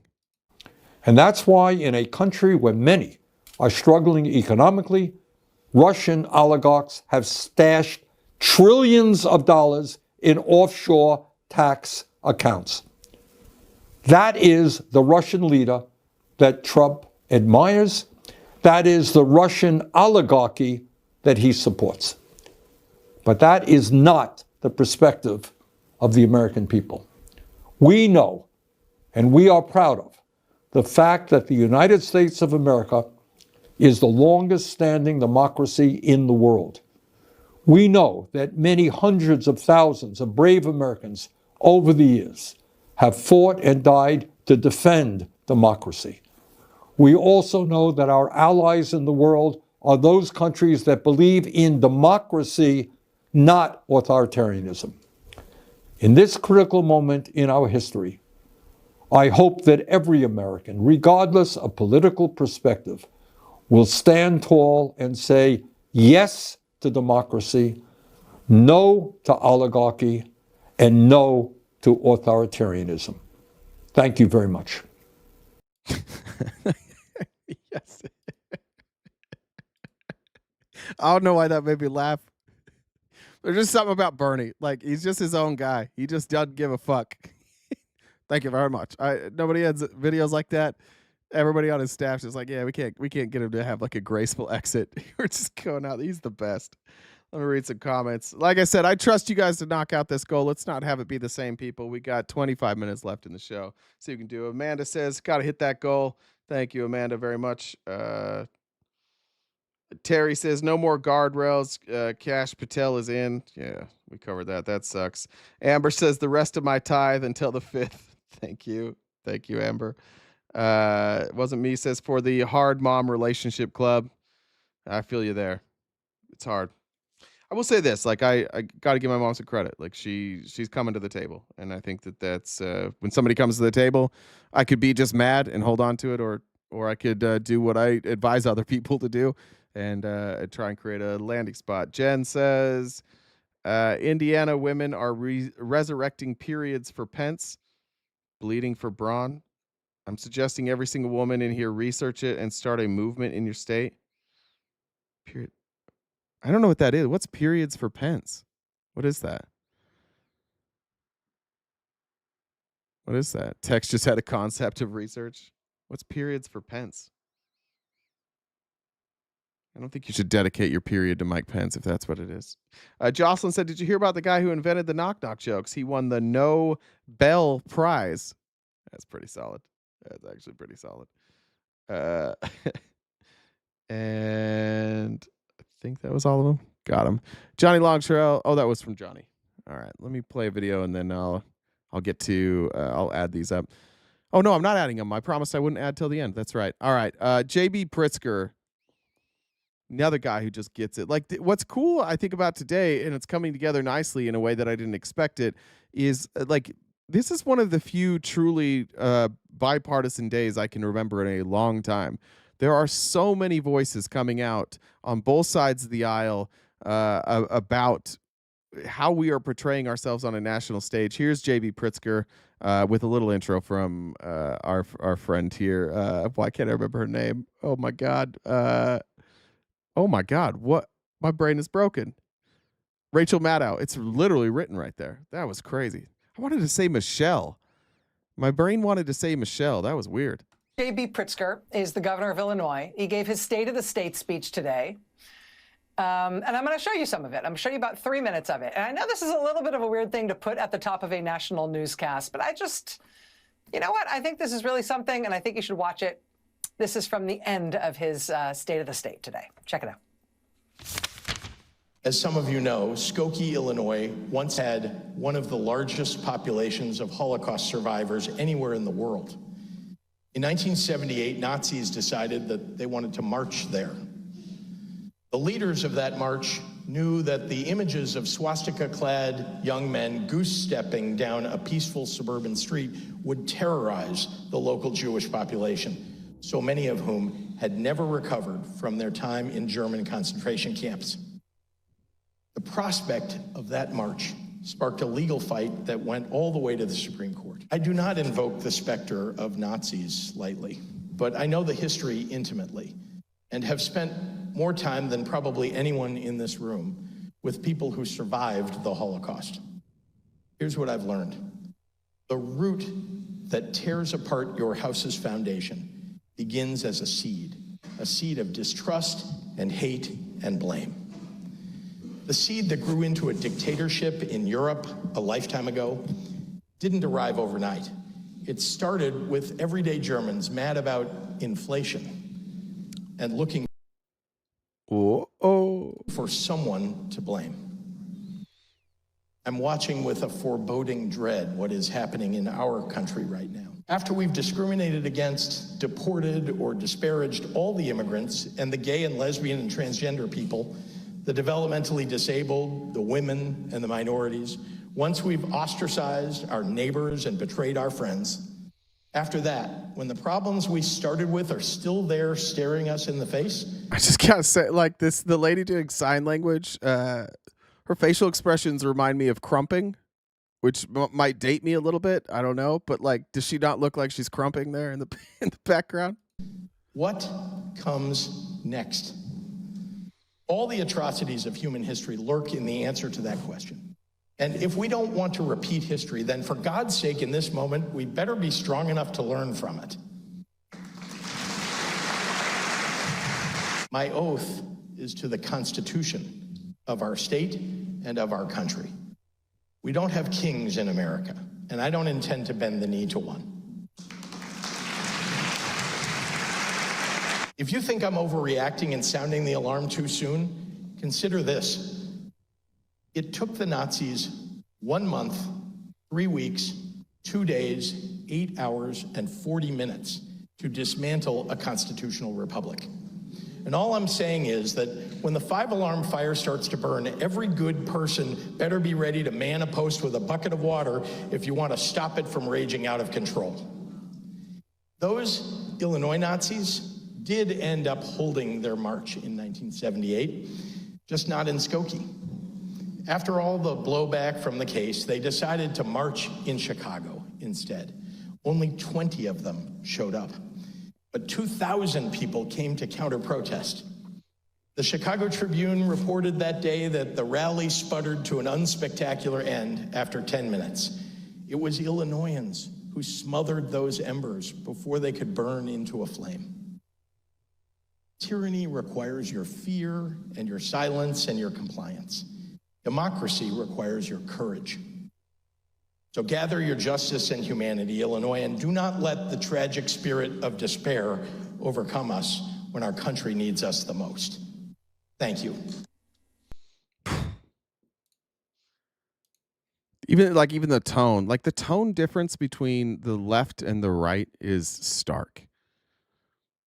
Every time you turn on, watch, if we went, first of all, let me show you crumping real quick, and then I'll find this other video because some of you are confused.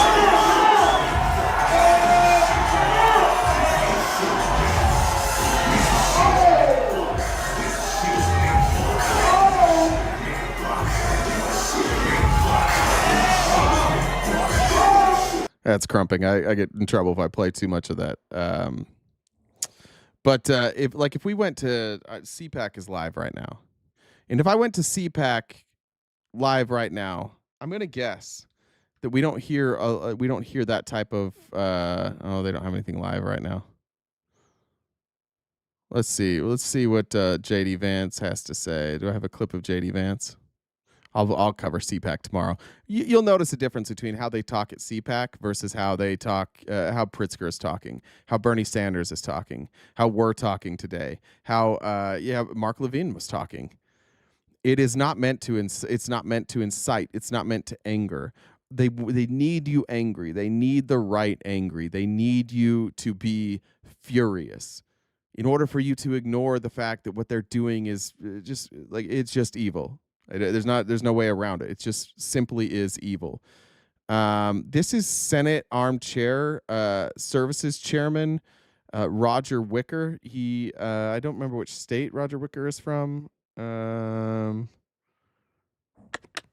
Should have looked that up. It doesn't matter. Listen to what he had to say. Do you think that Putin can be trusted in these negotiations? No. Putin is a war criminal and should be in jail for the rest of his life, if not executed. Because Trump thinks that he wants peace, that Putin wants peace. Well, I read a pamphlet back when I was in junior high called You Can Trust the Russians. And then parenthetically, it was to be clearly on their side and to violate the rule of law. I think that's what we can trust the Russians to do, is to do anything to their advantage, to take temporary steps. But Vladimir Putin has violated every tenet of international law. And I asked Wicker about the fact that the United States so far has begun those direct negotiations with Russia alone. He said, quote, I don't know what the scheme is, but he said that the Ukrainians ultimately need to be at the table. And he said, quote, European interests have to be considered and, quote, carefully weighed. All right, Manu, Roger. That's. I mean, how many more Republicans we got to watch standing up here? Here is Mark Botenga. He is a member of the Belgian Parliament. Here's what he had to say about America currently, and specifically Donald Trump. I'm a bit surprised no one mentions here that the United States have also withdrawn from the Human Rights Council of the United Nations. By the way, we are still quite a ways away from our goal. You'll know if we hit it tomorrow if I show up with a black eye, but I have faith in you. I don't want to get beat up. If we can hit that goal, that'd be great. If you can't, don't worry about it. I understand times are tough some places, and if you can help out, we would greatly appreciate it. This makes the world for all Europeans a more dangerous place. I'm not surprised, of course. I mean, we're speaking in the end of a country whose governments have illegally abducted people, tortured them in secret prisons throughout the Middle East, killed children, bombed weddings from Iraq to Afghanistan. A country responsible, according to its own universities, for millions of victims in the Middle East.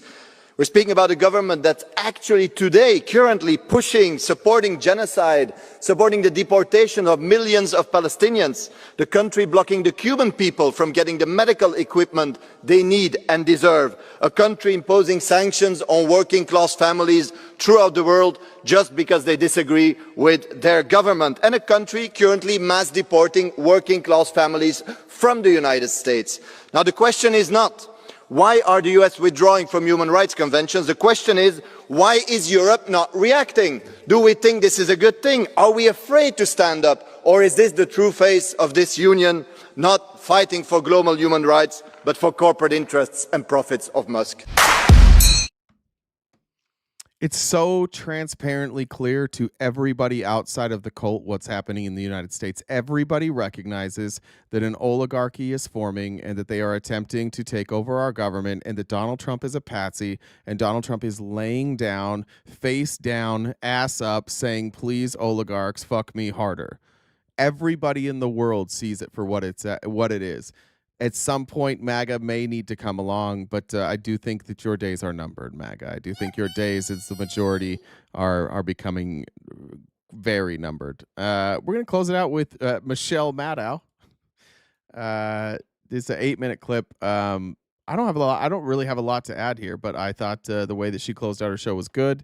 This has thrown me back to the days when Felice was here, when we watched a lot more Rachel Maddow. But I don't think I could have done it better than she did. So that's how we're going to close things out today. And then we'll jump in. Once again, if you could help us knock out that gift goal, that would be so sweet. Cookie Nib says, phew, so glad I made it for the daily. Fuck Tex, fuck Drew, and fuck the Nazis. I think you could say Nazis here, I think. Trudy said, I'll make super chats for the next 10 minutes. Thank you, Trudy. Last thing I want to introduce into the mix here, one real wild card to watch for along these same lines, and it is something that isn't a bread and butter home district economic issue like these ones I've been talking about. It's actually a big picture issue. But I think its political impact is something that's going to be important to watch, because I think there's a chance it might be bigger than what they are expecting, at least what the pundit class is expecting. And part of the reason I think it's safe to say this is at least a wild card is because of how Trump has been talking about it. It's because it's been something that Trump has himself been so cagey and so palpably scared about talking about for so long that I think he knows the public really doesn't want to see this. And I'll show you what I mean. I'll show you what I mean here. It started with a simple yes or no question. Question: have you spoken to Vladimir Putin since your election? Yes or no? Answer: I can't tell you. I can't tell you. It's just inappropriate. Trump interview after the election with Time magazine. It's inappropriate? It's not appropriate to be for us to ask you if you've spoken? Where's the transparency there, right? Why wouldn't he be able to tell us? What's one good reason why Trump can't tell us if he spoke to Putin? Putin, or it's not appropriate for you to say? That was December, about a month after the election. By that point, it was widely reported that Trump had taken calls from world leaders across the whole planet, like France and Israel and India, Saudi Arabia, Egypt, the UK, Ukraine, South Korea.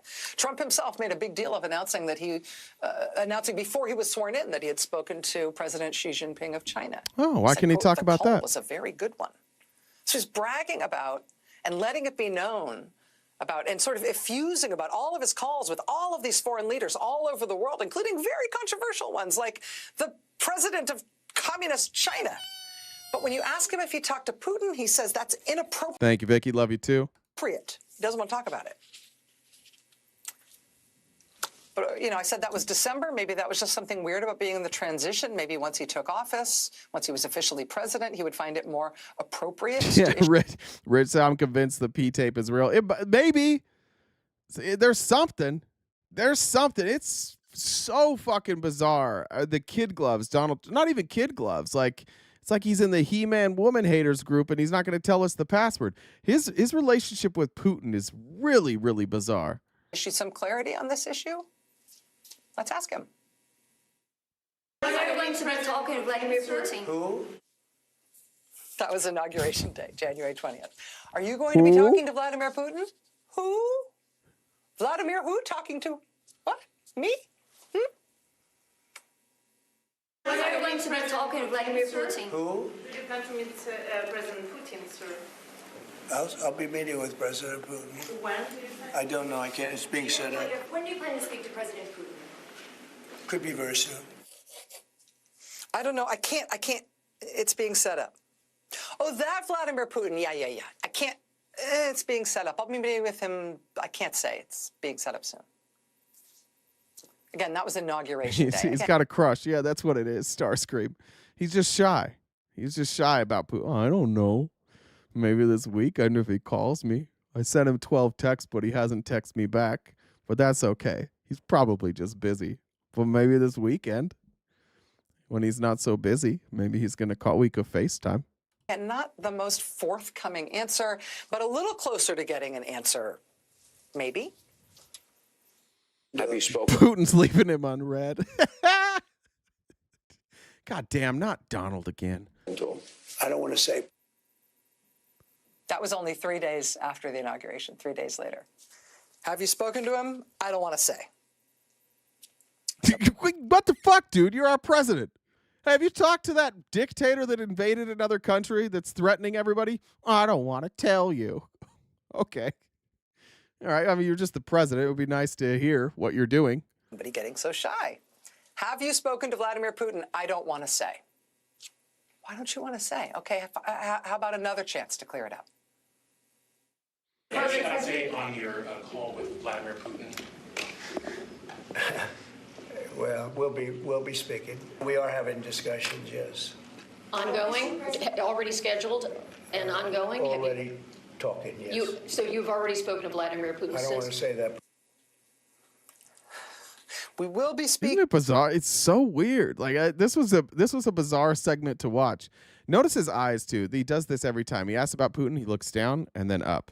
I don't know body language people. Do we have body language people? Is that a sign of anything? And we look down and then back up. He's done the same thing every time he's asked the question. What about Putin? And then back up. Somebody tell me. We are already having discussions. So you've already spoken to Putin? I don't want to say that. I don't want to say? There's nothing that his man doesn't want to say. This man. We're just friends, okay? We're just friends. Poor Trump is friend zoned by Putin right now. Putin likes Elon a little better. I like Elon. He's got a better set of cheek implants. Man wants to say everything that has ever crossed his mind. He's the freest man in the world. But that I don't want to say. I can't say. It's not appropriate. That last clip takes us to the end of January. By the first week of this month, February, headline in the New York Post. Exclusive. Trump reveals he's spoken with Putin by phone. No more Vladimir who, no more I don't want to say. He called me, guys. He called. I knew it. I knew he was just busy. I knew he really did love me. This poor guy, he's in an abusive relationship. He's like 12th on the list of side pieces. Poor guy. No more. How dare you ask me such an inappropriate question? Trump reveals he has spoken with Putin by phone. How many times have they spoken by phone, you might be asking? Quote, when asked how many times the two leaders have spoken, Trump said, quote, I'd better not say. All right. Sir, can you tell us about your conversation with Vladimir Putin? I don't want to do that. He's been talking to Vladimir. He told me not to tell anyone. He told me it was a secret. Are you trying to say? He doesn't like the drama. So we're just kind of like keeping it on. That's why I don't talk about it. Vlad doesn't like the drama. Thanks, Stephanie.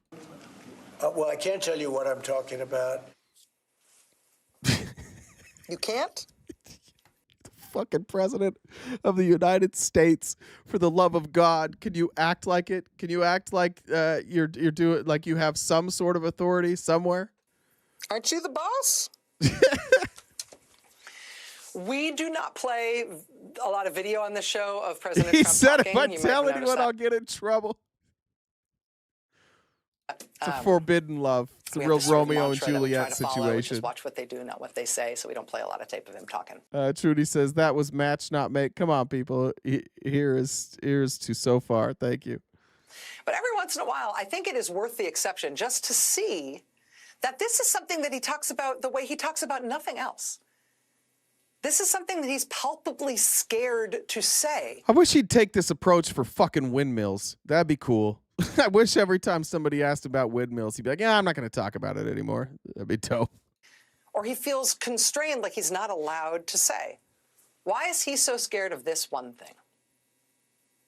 Are you going to be talking to Vladimir Putin? Who? Have you talked to President Putin? No, I have not. You haven't talked to President Putin No, I have since not. you've been elected? No, well, I don't want to say that, but I haven't spoken to him recently. So you've spoken to President Putin since you've been elected? I don't want to say that. I don't want to say anything about that. Have you spoken to him? I don't want to say. I said I don't want to talk about it. Have you spoken to Vladimir Putin I don't want to say that. Are you trying to set up a meeting with him? Well, I can't tell you what I'm talking about. Can you tell us about your conversation with Vladimir Putin? I don't want to do that.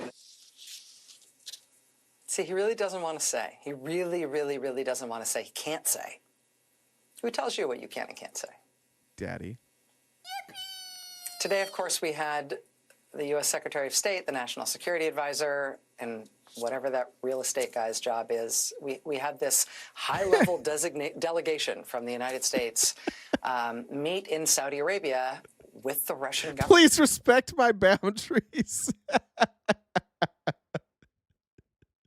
Frankie says Europe has put more funding into helping Ukraine than we have. Always remember that. Trump lies. Why? Europe has put more funding into helping Ukraine than we have. Always remember that. Trump lies. Why? Thank you, Frankie. Ahead of what is promised to be a Trump meeting with Vladimir Putin very soon. No Western leader has met with Vladimir Putin since he invaded Ukraine 3 years ago. But the United States is not only apparently taking Russia's side now, changing sides in that war now. We're essentially changing sides in the world. The United States is now apparently against Europe and our allies of the last 80 years and for Russia. While the president repeatedly and eerily and in a very out-of-character way, tells the American people he is not allowed to discuss that relationship or his communications with that leader. The political reality of this administration is going to be shaped by whether or not the people who oppose him strongly enough and effectively enough.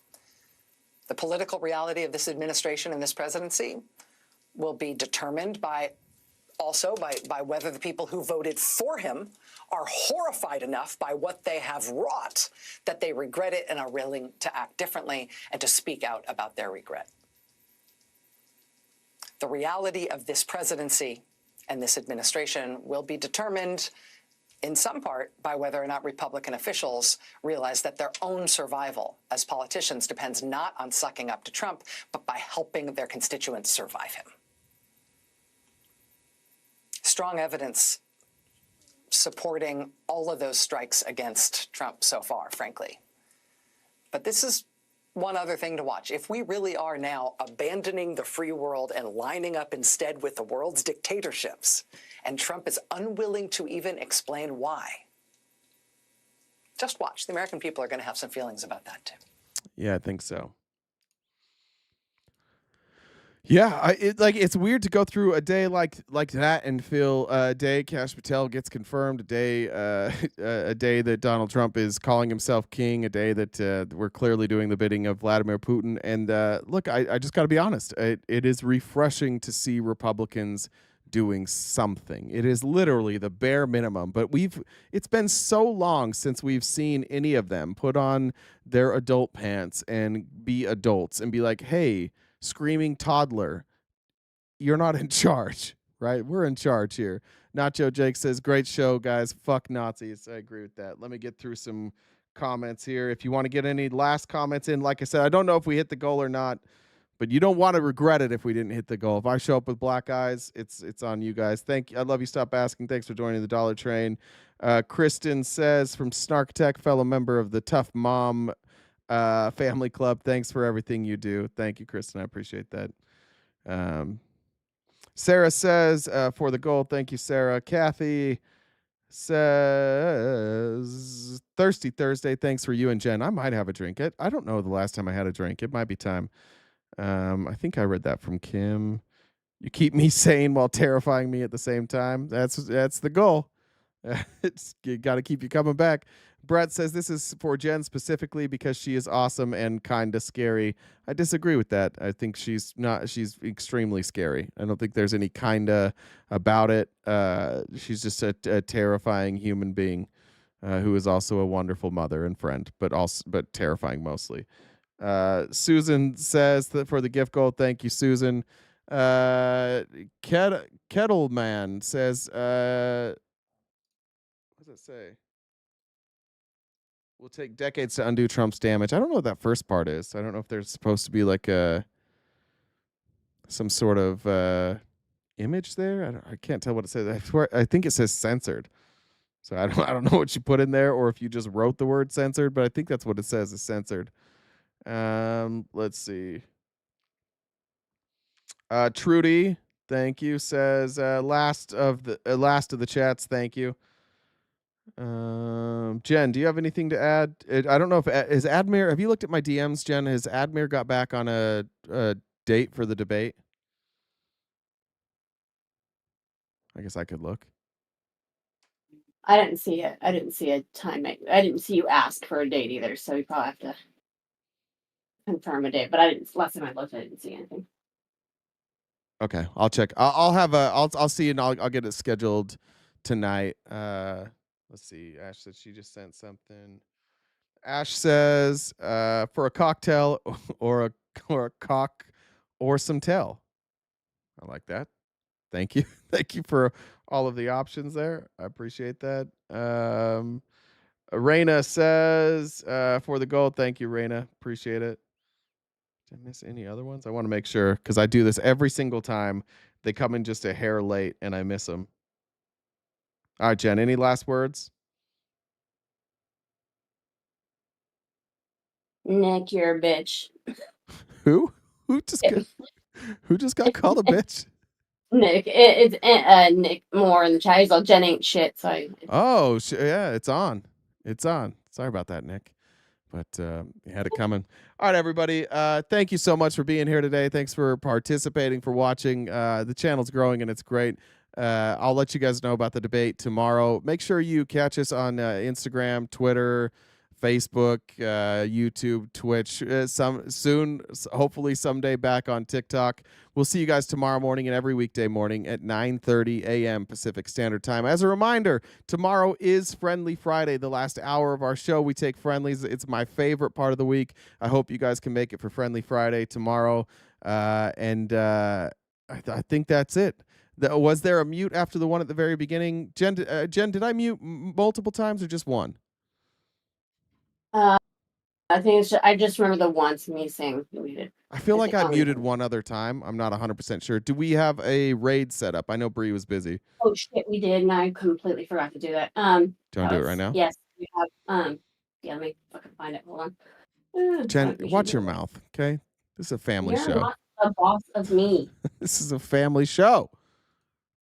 Right. By the way, does anybody else have I can't go on TikTok anymore without it being glitchy as shit. Every live I'm in. Is TikTok just always glitchy now? I mean, there is more glitches to it, but you can. Have you checked for an update? No, I haven't. But usually it auto updates. I'll have to check. Yeah, you might want to double check because there was an update when I went back.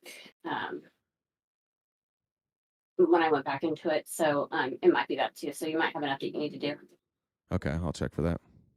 I forgot what you were looking for. Why? What are you looking for? I'm going to get the raid thing. That's right, the raid.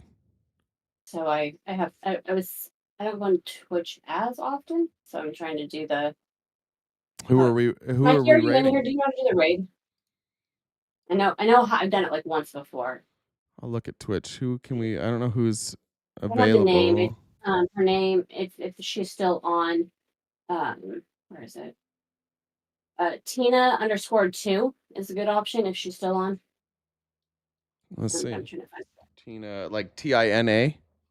Yeah, Tina. Like from fucking Napoleon Dynamite. Tina. Yeah, that's what I was thinking too. I don't see her live. I could be wrong. Well, what do we have? Let's see if we can find somebody. I'm gonna look real quick. See if we can find somebody that streams politics. Maybe you guys can help me. We'll look here. There's also too a lot of people using. Ми не маємо гарантії, що керівництво у Москві не сприйме це як привід для нападу на Hold on, let Європу. me. Desktop audio is going. How do I mute this? I don't want this to talk anymore. I can hear it in my headphones. All right, this all seems to be in different languages. All right, I can't figure out how to mute it on my end, so I can't hear anything. Go raid Hassan. Hassan, all right, we're gonna raid Hassan. All right, everybody. I'll see you tomorrow morning and every weekday morning, 9:30 a.m. to 1 Pacific Standard Time, right here on YouTube and Twitch. Thank you for being here. I love you all. Take care of yourselves. Protect your mental health. Stay cute and cool, and have a great summer.